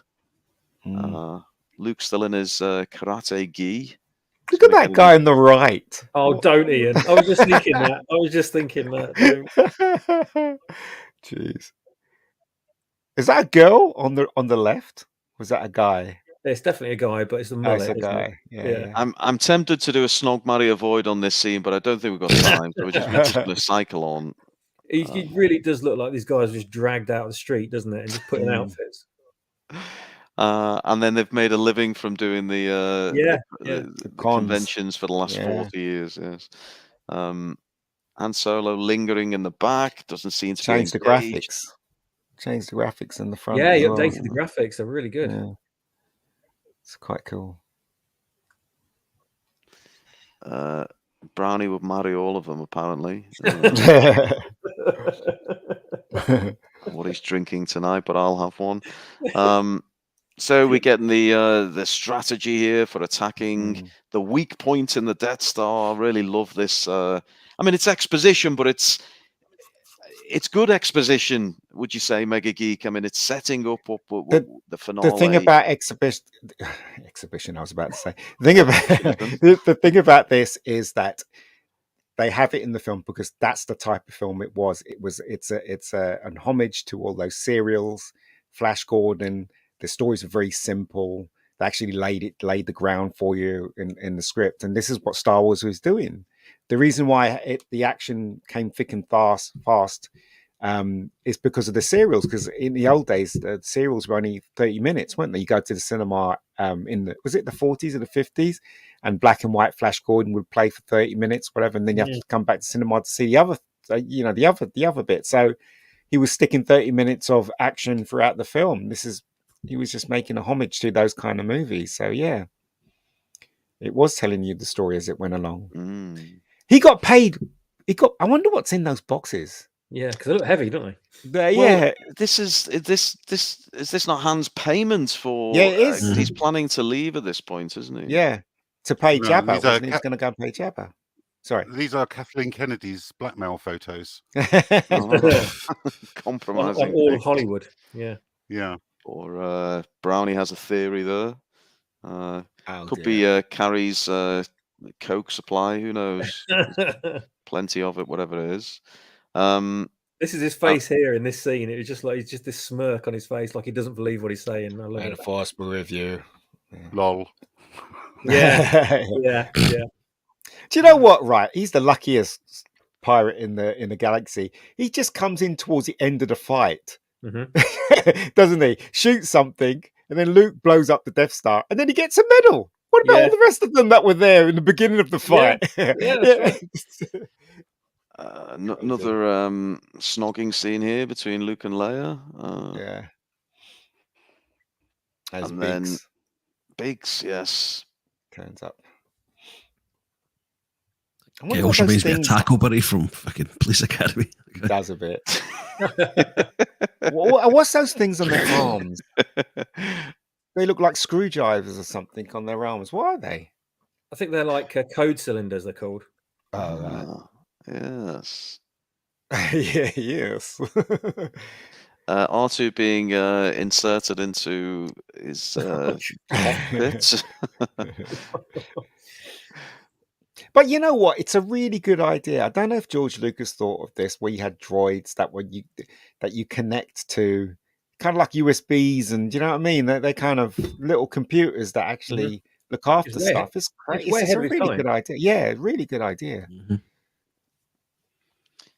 It's like one of those diagnostics you plug into your car, isn't it? Yeah. Oh, yeah. Oh, yeah. You're gonna have to replace one of those cylinders. Thanks, Darcy. That's pretty, that shot there. Oh, beautiful shot. So many colours in there. And they're off. I always wondered what this guy's got a really bad job, hasn't he? He's stuck in this tiny little crow's nest thing. It's, you know, what's he doing? He needs a relieve himself, for God's sake. But Pisses over He's the got side. a little bottle there, isn't he? oh, Relieve is that what himself. it is? Oh, come on, you're not going to use the bottle. He's just going to piss over the side. That's right. Yeah. Oh, sorry, Princess. Yeah. It's raining, mate. It's raining. Honest. Great bit of directing, I suppose, here, just to what to have Leia and the droids do while this trench run is going on, and just to have them in the command room and keep kind of interchanging, going back to them, getting the reaction. We feed off their tension. I thought it was really well done. I did enjoy. Well, it's just copying the war films. They used to do that in the war films. Yes, didn't they? indeed. Yeah. Yes. Look at those nice, crisp, clear X-wings. Yes, if this was JJ, you wouldn't be able to see space. There'd be that many X-wings there. Yeah. Fill the scene up. Oh, lens flare, my eye. Yeah. Oh, what a shame Porkins got killed. Oh, here he is, Oh, I'm Porkins. all There he is, for everyone Porkins. else. Can't wait for the he was Disney in Plus yeah, Porkins he was series. yeah, he was in Flash Gordon. He was in Raiders of the Lost Ark, wasn't he? He was in Batman, he was in 89. Batman blown too. away. Yes, wow. Eckhart. that's right. Yep. Yep, Oh, Eckhart. wow. Yeah. So he's been in a lot of big movies. Older Porkins, isn't he? Yeah. He was investigated over the Kennedy assassination, believe it or not. What? Wow. He could speak fluent Russian or something. And he gets, Mm. yes, somebody implicated him. He was Yes, investigated. Brownie. I will as soon as the trilogy drops, Brownie, I'll get on to Porkins. Is that the backstory Disney about how he Plus got so series. fat? Yeah. Yeah. Yeah. The Porkins trilogy. That's got to be a thing. Competitive Big is eating in the Star Wars beautiful. universe. He got fat because he was drinking that titty milk too much. He was drinking too much titty milk.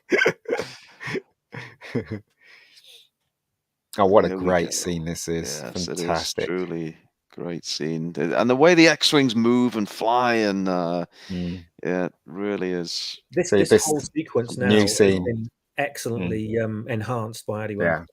Yeah. Wow. Yeah. So I remember seeing this in cinema thinking it was absolutely amazing. Mm. And really, really tense as well.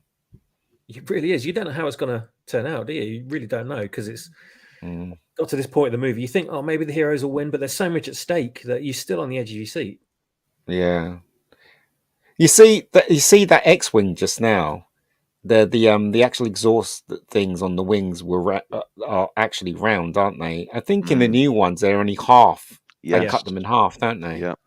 Yeah, they went on the Macquarie design, I think, for the Yeah. concept of it. Yeah. Yeah, it's one of the old-fashioned designs, that one. Mm. That's a That was big amazing. gun. Those guns were amazing as well, don't they? Yeah, Like the these shells that are pop these out. the external guns on the Death Star. They are. That is, Expensive, yeah. that is just loaded with dart parts from Rolls-Royce again. That Wow. big impeller at the back. Amazing. Yeah. And also the same parts I think were used in the Imperial probe droids and Well, if you look at the top, isn't that thing in the canteen bar? That Well, was it looks stuck like to some a kind of pole. some combustion chamber. That's an impeller at the back. Mm. Yeah, it's a nice gun. It's a There's, big gun. there's a comment for you back there, Z, by Time Prophet just then. Yes. Come on, Z, don't read it out, X-Wing won't pilots- you? Time Prophet in the chat says, why don't X-Wing pilots clean their helmets? I fear that the ships may be in disorder. Always remember to clean your helmets, kids. That's your takeaway for tonight's stream. Okay, so Porkins still in the fight at this point. Oh, hello. Star's taking some hits, but they are continuing to move into position. It's all getting tense. And then Look we at have that. just Look at the amount of TIE fighters now. Fantastic shot. Well done, Addy One. Well done. Fantastic shot. It adds so much to this battle at the ending. It really does. Because it's like their premier battle station, so it'd be loaded with TIE fighters. The original ones we got were so like few and far between, but there's so many. Yeah, but even when George Lucas revisited it, he still didn't get it. He still didn't do as well as this fella did. Definitely not. On it. No. It's just crazy, isn't it? There they are. There's the guys. Yep. Come with me. I always thought they were slightly top-heavy, though, the old TIE fighter pilots. Yeah. Yeah, it's rather puny bodies for the helmets. It's another shot added. That's a fantastic shot as well. Isn't that what's his name's uncle? Hugh McGregor's. Yep. McGregor's uncle. Yeah. Kit Curran himself. The chat pointed out. Appreciate the dad joke there from Time Prophet. I'll get you working on my gags for my trilogy. Boom. Explosion. And there they go. Darth Vader and his Vader, yeah. I'll fucking sort this out myself. Yeah. Want something done? Do it fucking. I always wondered what he was doing here. He's like twisting knobs and fiddling with things. Like he does that a lot, doesn't he? Yeah. He's winding up the ship because it's clockwork. He's like, he says something like, "Who's changed the fucking clock on this thing?" Yeah. We're now in summertime. God damn it! Yeah, he's got to change the clock back. He can't quite get it, and every single time you see him, he's just moved along to the next digit. Stay go right around the 60 minutes again now. Jesus Christ. Stay in attack formation, he says. I don't know what he's saying here. Yeah. That guy looks like he's reading from a book. He's reading his lines, I think. Yeah. They're coming in, 2 marks and 3 tens, whatever that means. Boom. There we go. That guy used to be in Crossroads. Wow. Good Lord, TV show Crossroads, man. Wow. Isn't that crazy? I love these chunky guns. That's a new shot. That's a new shot. That's Addy one shot, isn't it? I don't know. It is. It is. That looks far too detailed for it to be their little model. Wow, that looks digital. It is, as well. that's incredible. That's digital. It's indiscernible, isn't it? Yeah, it's digital. All those little things are digital as well. The things at the side of this, that wasn't on the original. So that's quite cool. Oh, we got some bombers. Those are the is it the Y bombers? Y wings? Yes. And not slow at all. TIE fighters. TIE fighters are brilliant, aren't they? What a great design. Yeah. Oh. And there he goes. Crossroads has gone. Ding, ding, ding, ding. Yeah. Benny. Oh God! She got Benny driving one. Take off his helmet and he's got a blue tea cozy woolly hat. It's Diane. Yeah. Oh my God, that takes me back. Yeah, it's something about the Y wings, isn't it? That they're just God.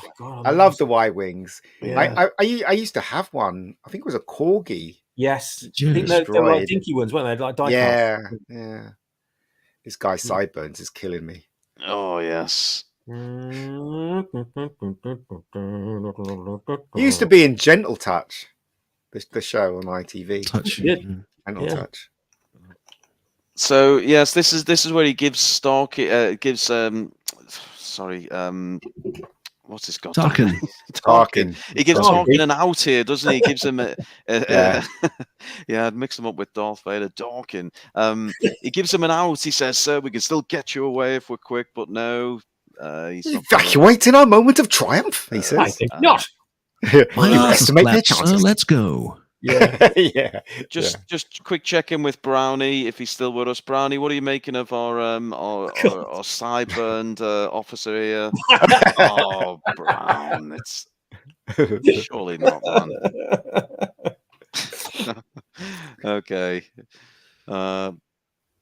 So we're getting ever closer. Oh, he looks rather constipated almost, doesn't he? Technician. General Dodonna, his name. Yeah, he is. Yeah, he looks like my school technician. We used to have in school. We used to have a technician. He used to look after all the TVs and stuff. He looks like a bit like him. Wow, awesome. So we've only got a few X-wings left now, and they're being chased down by Darth and the TIEs. If you go back a couple of slides there, Yavin had been included in the. Yeah, that's been in shot. Yeah, Yavin in there. Yeah, it's amazing. Yeah. Wow. And then we've got these. again, great bit of storytelling here from George. So the first pilot who attempts to shoot uses the what do you call it? The targeting computer. targeting equipment. See on target. Marking and Hutch. Boom. It's away. And they think they've done it, but obviously they didn't get it in the hole. It's a common problem. Did it go in? Negative adjustment impact on the surface. Oh, hello, bit Star Trek. Yeah, it is. Yeah. Oh, I didn't know. Edward James Olmos was in it. Yeah. Who's this?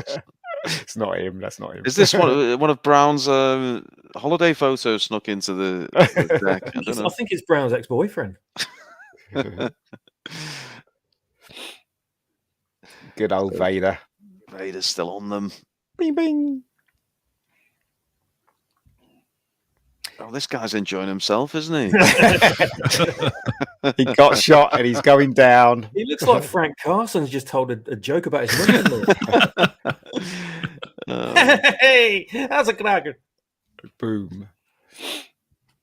And let's not forget, John Williams' music was fantastic. Yeah, it actually carried this scene. Yeah. Boom. Death Star creeping ever closer. We're running out of time. Wedge is still in the battle. Oh, Biggs, sorry. Yes. Oh, Biggs. There's Wedge. Yeah. Wedge was very clever. He got away. He was going to get blown up. He knew he was going to get blown up. Actually, one of his things got injured, didn't it? And he told him to go. Yeah. He can't do anything more back there. Yeah, and he flies off. Innuendo line, that one. And poor old Biggs gets it. Yes. Yeah. You better go, Wedge. You've got episode 9 to appear in. Yeah, exactly. But have you noticed that Wedge always compliments people when they shoot something? In the Empire, he was complimenting people. In Jedi, and in Jedi, he was complimenting people as well, wasn't he? Yeah, good great old shot, Wedge. Red 2. Was that Luke just? I think it was, wasn't it? Red 5 on the wings. Yeah. Or was it? No, was it Biggs? Biggs got blown up. Boom. Poor fella. There goes Biggs. Shot him down like a womp rat. And R2 gets it as well, doesn't he? R2 takes one here. Yes, you're right. Gets it in the head. Yes, a great point from Time Prophet. I don't know what all this messing around they're doing here when they could just simply, do an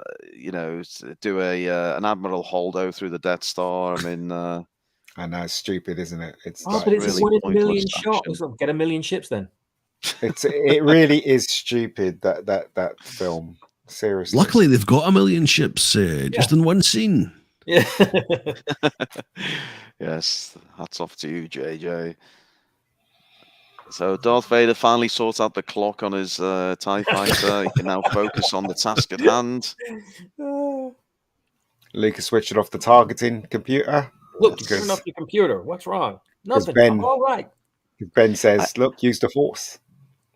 I always thought that line was delivered rather calmly, bearing in mind they're about to be blown to smithereens by the Death Stars.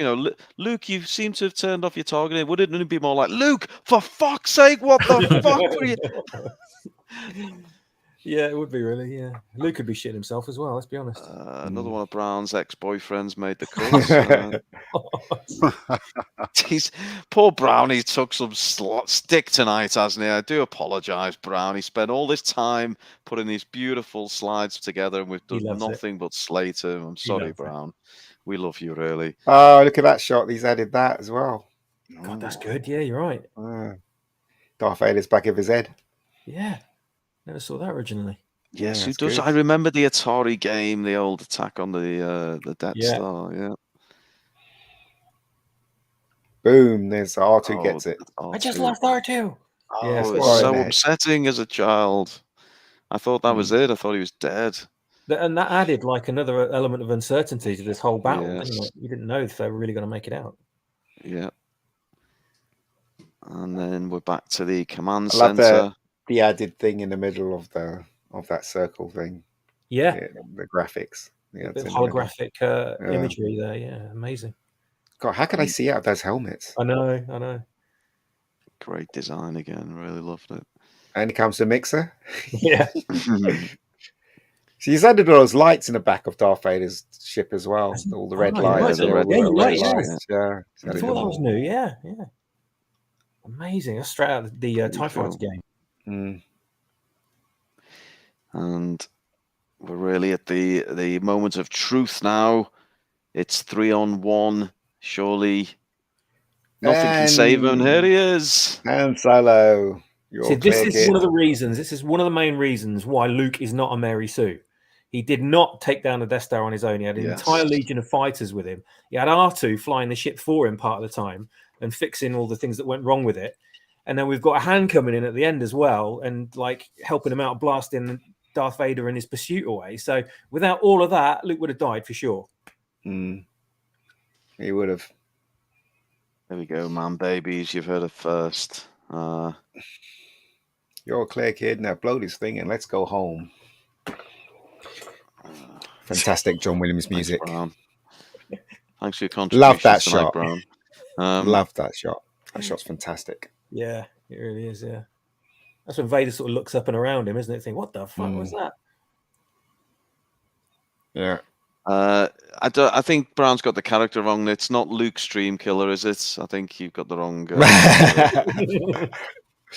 Stream Killer Base. Yeah. Oh, what's that? Oh, that's the TIE Fighter, isn't it? Yeah, the TIE hits. Hitting the other one. Look at that. There's extra detail in there. That's amazing. Yeah, he's added it. Yeah, they've done a fantastic job with this version, I have to say. So Darth is sent hurtling out into space, completely out of control. You're all clear, kid. Let's blow this thing and go home. This thing. Brown trying to get some payback, but you're too late in the stream. I've already had. But you know what, right? Us talking about Star Wars like this, you realize, like we're just like a few fans, right? And there's billions around the world. You realize what crime these people like Kathleen Kennedy and the crime they committed over this thing that was treasured by so many around the world. It's incredible what they did. Absolutely incredible. It's like buying the Mona Lisa and painting it red, isn't it? Just because you can doesn't mean to say you should. Or buying the Mona Lisa and saying it's a they them, isn't it? Something like that.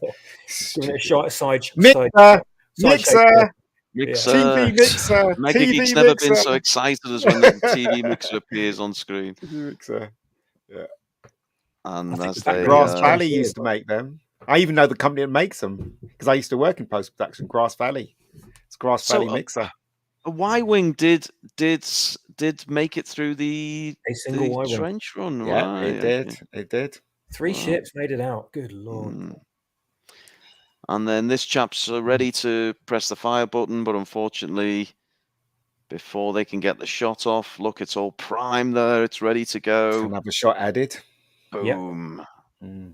Yeah, look, we've got the 3 ships flying away from the Death Star and Yavin in the corner. Yeah. And also the Death Star's just about to fire. Look at that. He's added that as well. That's amazing. Yeah, fantastic. Yeah, which links really in if you just go back a step to the it's about to ignite. Yes, absolutely fantastic. And they're celebrating, and Luke breathes a sigh of relief. Either that or Princess Leia's just below him off shots. How did she get up there? Shows the Force. And Darth Vader obviously setting up the next film because he's not killed off. He is just beaten, but will return to fight another day. The detail on the inside of the cockpit there was just awesome. Yeah, there we go. Yeah, it's really and he's like he's added a great job. Yeah, he's added the light to his outfit and everything. Oh my god! Added light to his helmet as well. Yeah. That's pretty cool. So we make it back, and then we're really into the final moments of the movie, the celebration. It really did feel like a very. It didn't feel like they were acting. It just genuinely felt like they were celebrating. It was Yeah, it's really like a rap wonderful celebration, moment. wasn't it? Well, in the Yeah. original version, and they changed it for the re-release in the cinema, he actually said she actually shouted his name, didn't she? Or he Oh, no, he No, shouted no, her she. name. He shouted her name. Yeah. Was it? Yeah, Yeah. she shouted Luke, and he goes, "Carrie." Yeah. Thank you, MC. Thank you, sir. Yes, all the birthday wishes flooding in. Although is it today, as in now, or was it yesterday? I don't know. It was yesterday. This stream has now officially spanned 2 days. Yeah, We'll keep going though. We're nearly at the end. Don't worry, I'm man, actually born on babies. Star Wars Day, so yeah. Oh, And I now fabulous. also strangely have got a desire to have a Danish pastry. I don't know why. Call it breakfast and be done with it. And poor R2 here, he's all beaten up, but they say they'll fix him up. Yeah. And then our 3 heroes go off. Little do they know, Han's going to turn into a deadbeat Popsicle. dad who gets Yeah. killed by his son. Leia's going to float through space, and Luke's going to die all alone on an island. But Fade away. never mind. Well, actually, Leia and Luke fade away like hot farts, don't they? You're welcome, man, babies. And then we get to the final scene, the ceremony. The I've got to music, say, Luke's yellow jacket's very fetching. I want that jacket still. Yes. You can just hear the tune, can't you? Oh, Did he add more people there? He did, didn't he? yeah, More, he did. more, On the more sides. men on left to right, yeah. Princess Leia rocking a new hairdo. And rocking some cleavage as well, which is quite cool. Oh. And some little baggies of cocaine around her neck. Yeah. Oh my god. Yeah, she's looking rather fine there, if I don't say. Brownie, any thoughts on the gorgeous Leia? No, don't like it. Just not for Brown. Nope. Okay. Says Han. I always thought his hair looked a bit weird in this shot. I don't know what's going on, but It's a double parting, isn't it? He's got a double parting there. it's just very strange. 1970s. Chewie chuckling away. Chewie can't wait to get his medal. Look at him. He's so excited in the background. He didn't get one, did he? He got one at the end of the stupid, crappy Disney movie, though, didn't he? Oh god. Yeah. Yes. We're not going to What get was into. that? What was that? We're not going to get into Chewbacca's cock. Jesus Christ. No medal for Chewbacca because he's problematic with getting his lips killed. Oh, BIGT might have the comments of the night there. Well done, sir. Marks out of 10 for the movie. We're going to wrap with marks out of 10. So start thinking about that. Everyone in the chat as well. I want you to post it in there. So we have Leia. Is this a movie extra on the right hand side? Just some random bloke with a cap on. It just seems slightly out of touch. But He's that's weird. Key grip or something. Best boy or something. Look at that guy on the left rocking that big moustache there. Look at that. Yeah, he's got the full on egg in the nest and the mustachio. Yes, perfect. Ron Jeremy's dad. C-3PO. There he is again. He's My God, why have I never noticed him before? God. Yeah, it is Sean Connery like, isn't he? Yes, Time Prophet, you're right.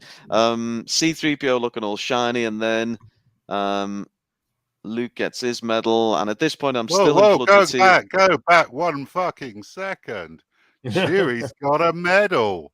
What? Where? What? Had anyone edited that in? He's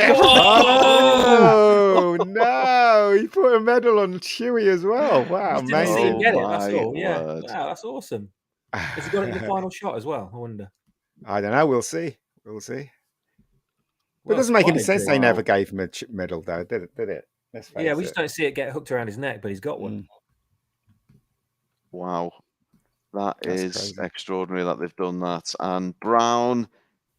Oh, Brown, no. You can't do this. Jesus. Brown. Is someone got into Brown's account and they're just trolling now? Is that what's going on? Brown, it's Oh, imagine all the hairs you get in your teeth. Oh, God. Brown, Oh, lay off the thinking that for whiskey, man. weeks. You're hitting it far too hard. Right, so we have Chewie's got a medal. Wow, that's a turn for there. It is Oh, again. yeah, Look there at it that. is. Hey. Wow, Nice. yes, brilliant. Absolutely amazing.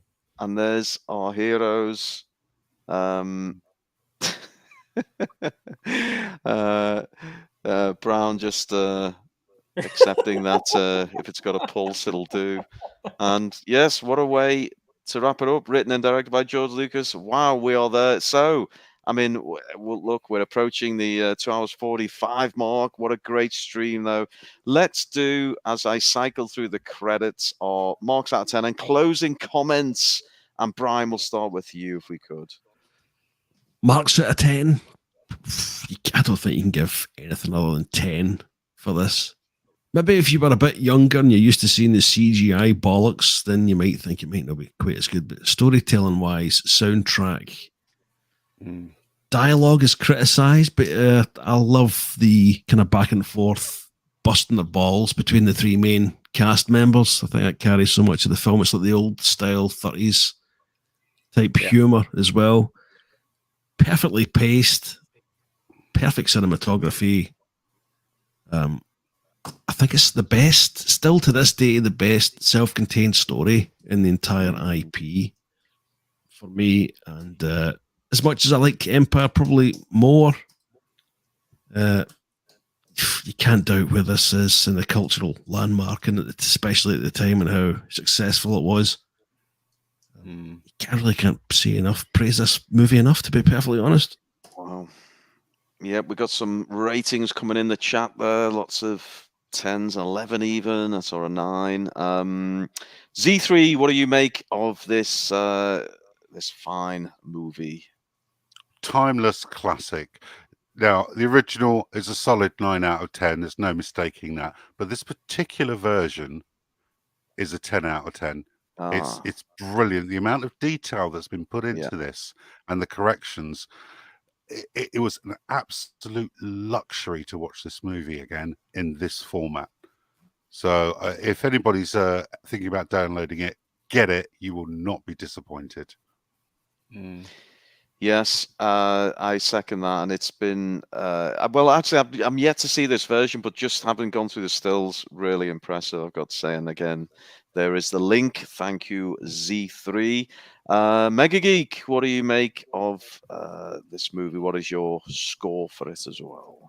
I always there's no such thing as a perfect movie, and there are a few mistakes. Obviously, there's a lot of mistakes in Star Wars. I'd probably give it a 8.5, which is a good score as far as I'm concerned. But yeah, I just love this movie. As 3PO says, it's a timeless classic, isn't it? It really is. And it you know what, right? It, as kids, it was the thing. It was the thing that actually made us recognize cinema. You know, there's always one film that makes you recognize cinema, whatever age you are. For me, it was Star Wars in Close Encounters. And I like to, if I ever met George Lucas, I like to say thank you for that, sir, because I've had years and years and years of enjoyment because he made me go to the cinema and watch movies. So there you go. Wow. Yes, I mean personally, obviously, Last Jedi is the number one, not only Star Wars movie but movie of all time. I would give this a if I can do half scores, 9.5. It is near perfection, as close as perfection gets. And we'll finish off with the birthday boy, the man himself, Swappers. Your thoughts and scores on Star Wars: A New Hope. Oh, God. Well, the original version in 77, I'd give about a 9 out of 10. And just one of my top 3 movies of all time. No prizes for guessing what the other 2 are. And changed my life forever when I saw it. Ingrained in my very DNA as it was still forming, shall we say. So it's like... This film's like breathing and eating to me. It's just part of my life and always will be, probably into the afterlife as well. And as a remaster, an amazing enhancement of the original. Adiwan's version's an easy 10 for me. It just made a great film, impeccable. The story's just so tight, so economic, never less than ultimately entertaining, and just so pioneering, this movie, in so many ways. So it's just going through the slides now, not even watching it. I just had so much enjoyment, without the sound effects and without the speech and the soundtrack or anything like that. Just talking about it alone with other like-minded people is an amazing thing to do. Just like sitting there watching the film is. So how many other films can you say that about? You can look at this film and view it in so many ways, and just look at pictures from it, look at memorabilia from it, and you still get that same electrified buzz from just looking and handling props and toys and things like that from seeing this movie. That's the power this film had and will always have, as far as I'm concerned. Kids today might not appreciate it as much because it's not flashy CG and it's not all fireworks, but for the discerning viewer and someone that can truly appreciate one of these films in this respect, classic sci-fi from the 70s, with practical effects, and one of the original pioneers of modern cinema. This movie changed the world, changed the universe for entertainment, and for that reason alone, I've got to give it like full marks. Unforgettable, and like Brian said, completely self-encapsulated story. Doesn't need any sequels, but it's just amazing that it did get 2 amazing sequels as well.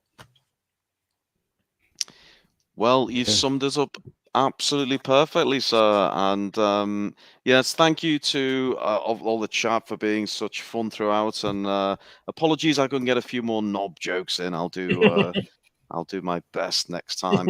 So just one from Brownie. The discussion will be for Saturday will be Top Gun.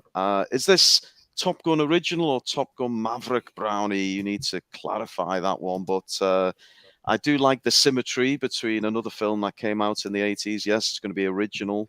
Another film that came out, 35 years ago. And we've apparently, for those who've seen it, Brian, I think, have you seen it? Yes, I saw it today. Good I don't know if I should just give a apparently. very, very mild spoiler out or not. To do with Star Wars, there are some incredible similarities between the trench run and some of the closing stages in Top Gun Maverick. Has it been released already? Yep, so saw it today. Oh, it is. It's in the cinema. Yeah, I might go and see it tomorrow. Top Gun Maverick. I've heard good things about it, but I've no idea what they're doing, respecting original characters and being true to the original movie. Not in my ballpark at all. Anyway, I think at this point, as we approach or getting close to the 3-hour mark, and it's school night, some of us have got a trilogy to write tomorrow, then we need to wrap things up. So I'm going to thank all of my guests each in turn. Not Brian Young, always a pleasure. Thank you for your immense Star Wars knowledge, my friend. Thank you very much. I felt slightly ill-prepared for this one. Top job presenting again, Rune. Thanks to Swappers. Belated happy birthday again. Ian, Z, the chat, and of course, Mr. Brown behind the scenes. Of course, yes. And I'll give everyone the nod. Z3, Goldenrod, thank you, sir. Comedic as ever. We've loved your company tonight. Oh, and I've enjoyed yours, sir, and a pleasure to join you for one of the greatest films ever. I couldn't have wanted a better stream than this. It was great. I loved it. Thank you. Okay, well, we'll do Last Jedi next year. Okay. And Mega Geek, again, your director's insight, always fascinating. Thank you, sir. No worries, guys. No worries. And Swappers, another year older, another year closer to being that grey-haired guy in the Death Star conference room. Or the egg in the nest guy right at the end with a handlebar moustache. Yes, indeed. Even better. I'll have to change my look soon. Yeah. No, thank you. This has been awesome. Amazing job, Ruin. My God, you made it a lot of fun. Guys, everybody, it's just wonderful to celebrate end of my birthday with everybody here and the chat as well. Wonderful chat. in a bit coming up, popping up on the screen tonight. It's been so entertaining. Brown, you did an absolutely awesome job, my friend. Thank you so much. Look forward to the next one, and yeah, do the same thing next year, I think. Yes, indeed. And that is a wrap for us. Again, I have to say a big thank you to Mr. Brown for trusting me to take the reins, and apologies for setting up with all those chat replies. Of course, that was me and not Mr. Brown. But yes, fabulous job on the stills. I've got to say, I really noticed things I'd never noticed before about Star Wars. And I hope you did too if you watched along. Thank you to everyone in the chat. You've been as hilarious as usual. And we hope to see you on the next one. Until then, I want to wish you all a happy Star Wars Day, man babies. And don't forget to like, subscribe, comment, and all the rest of it. So until next time, may the Force be with you. Good night, man babies. Hey, good night. Hey.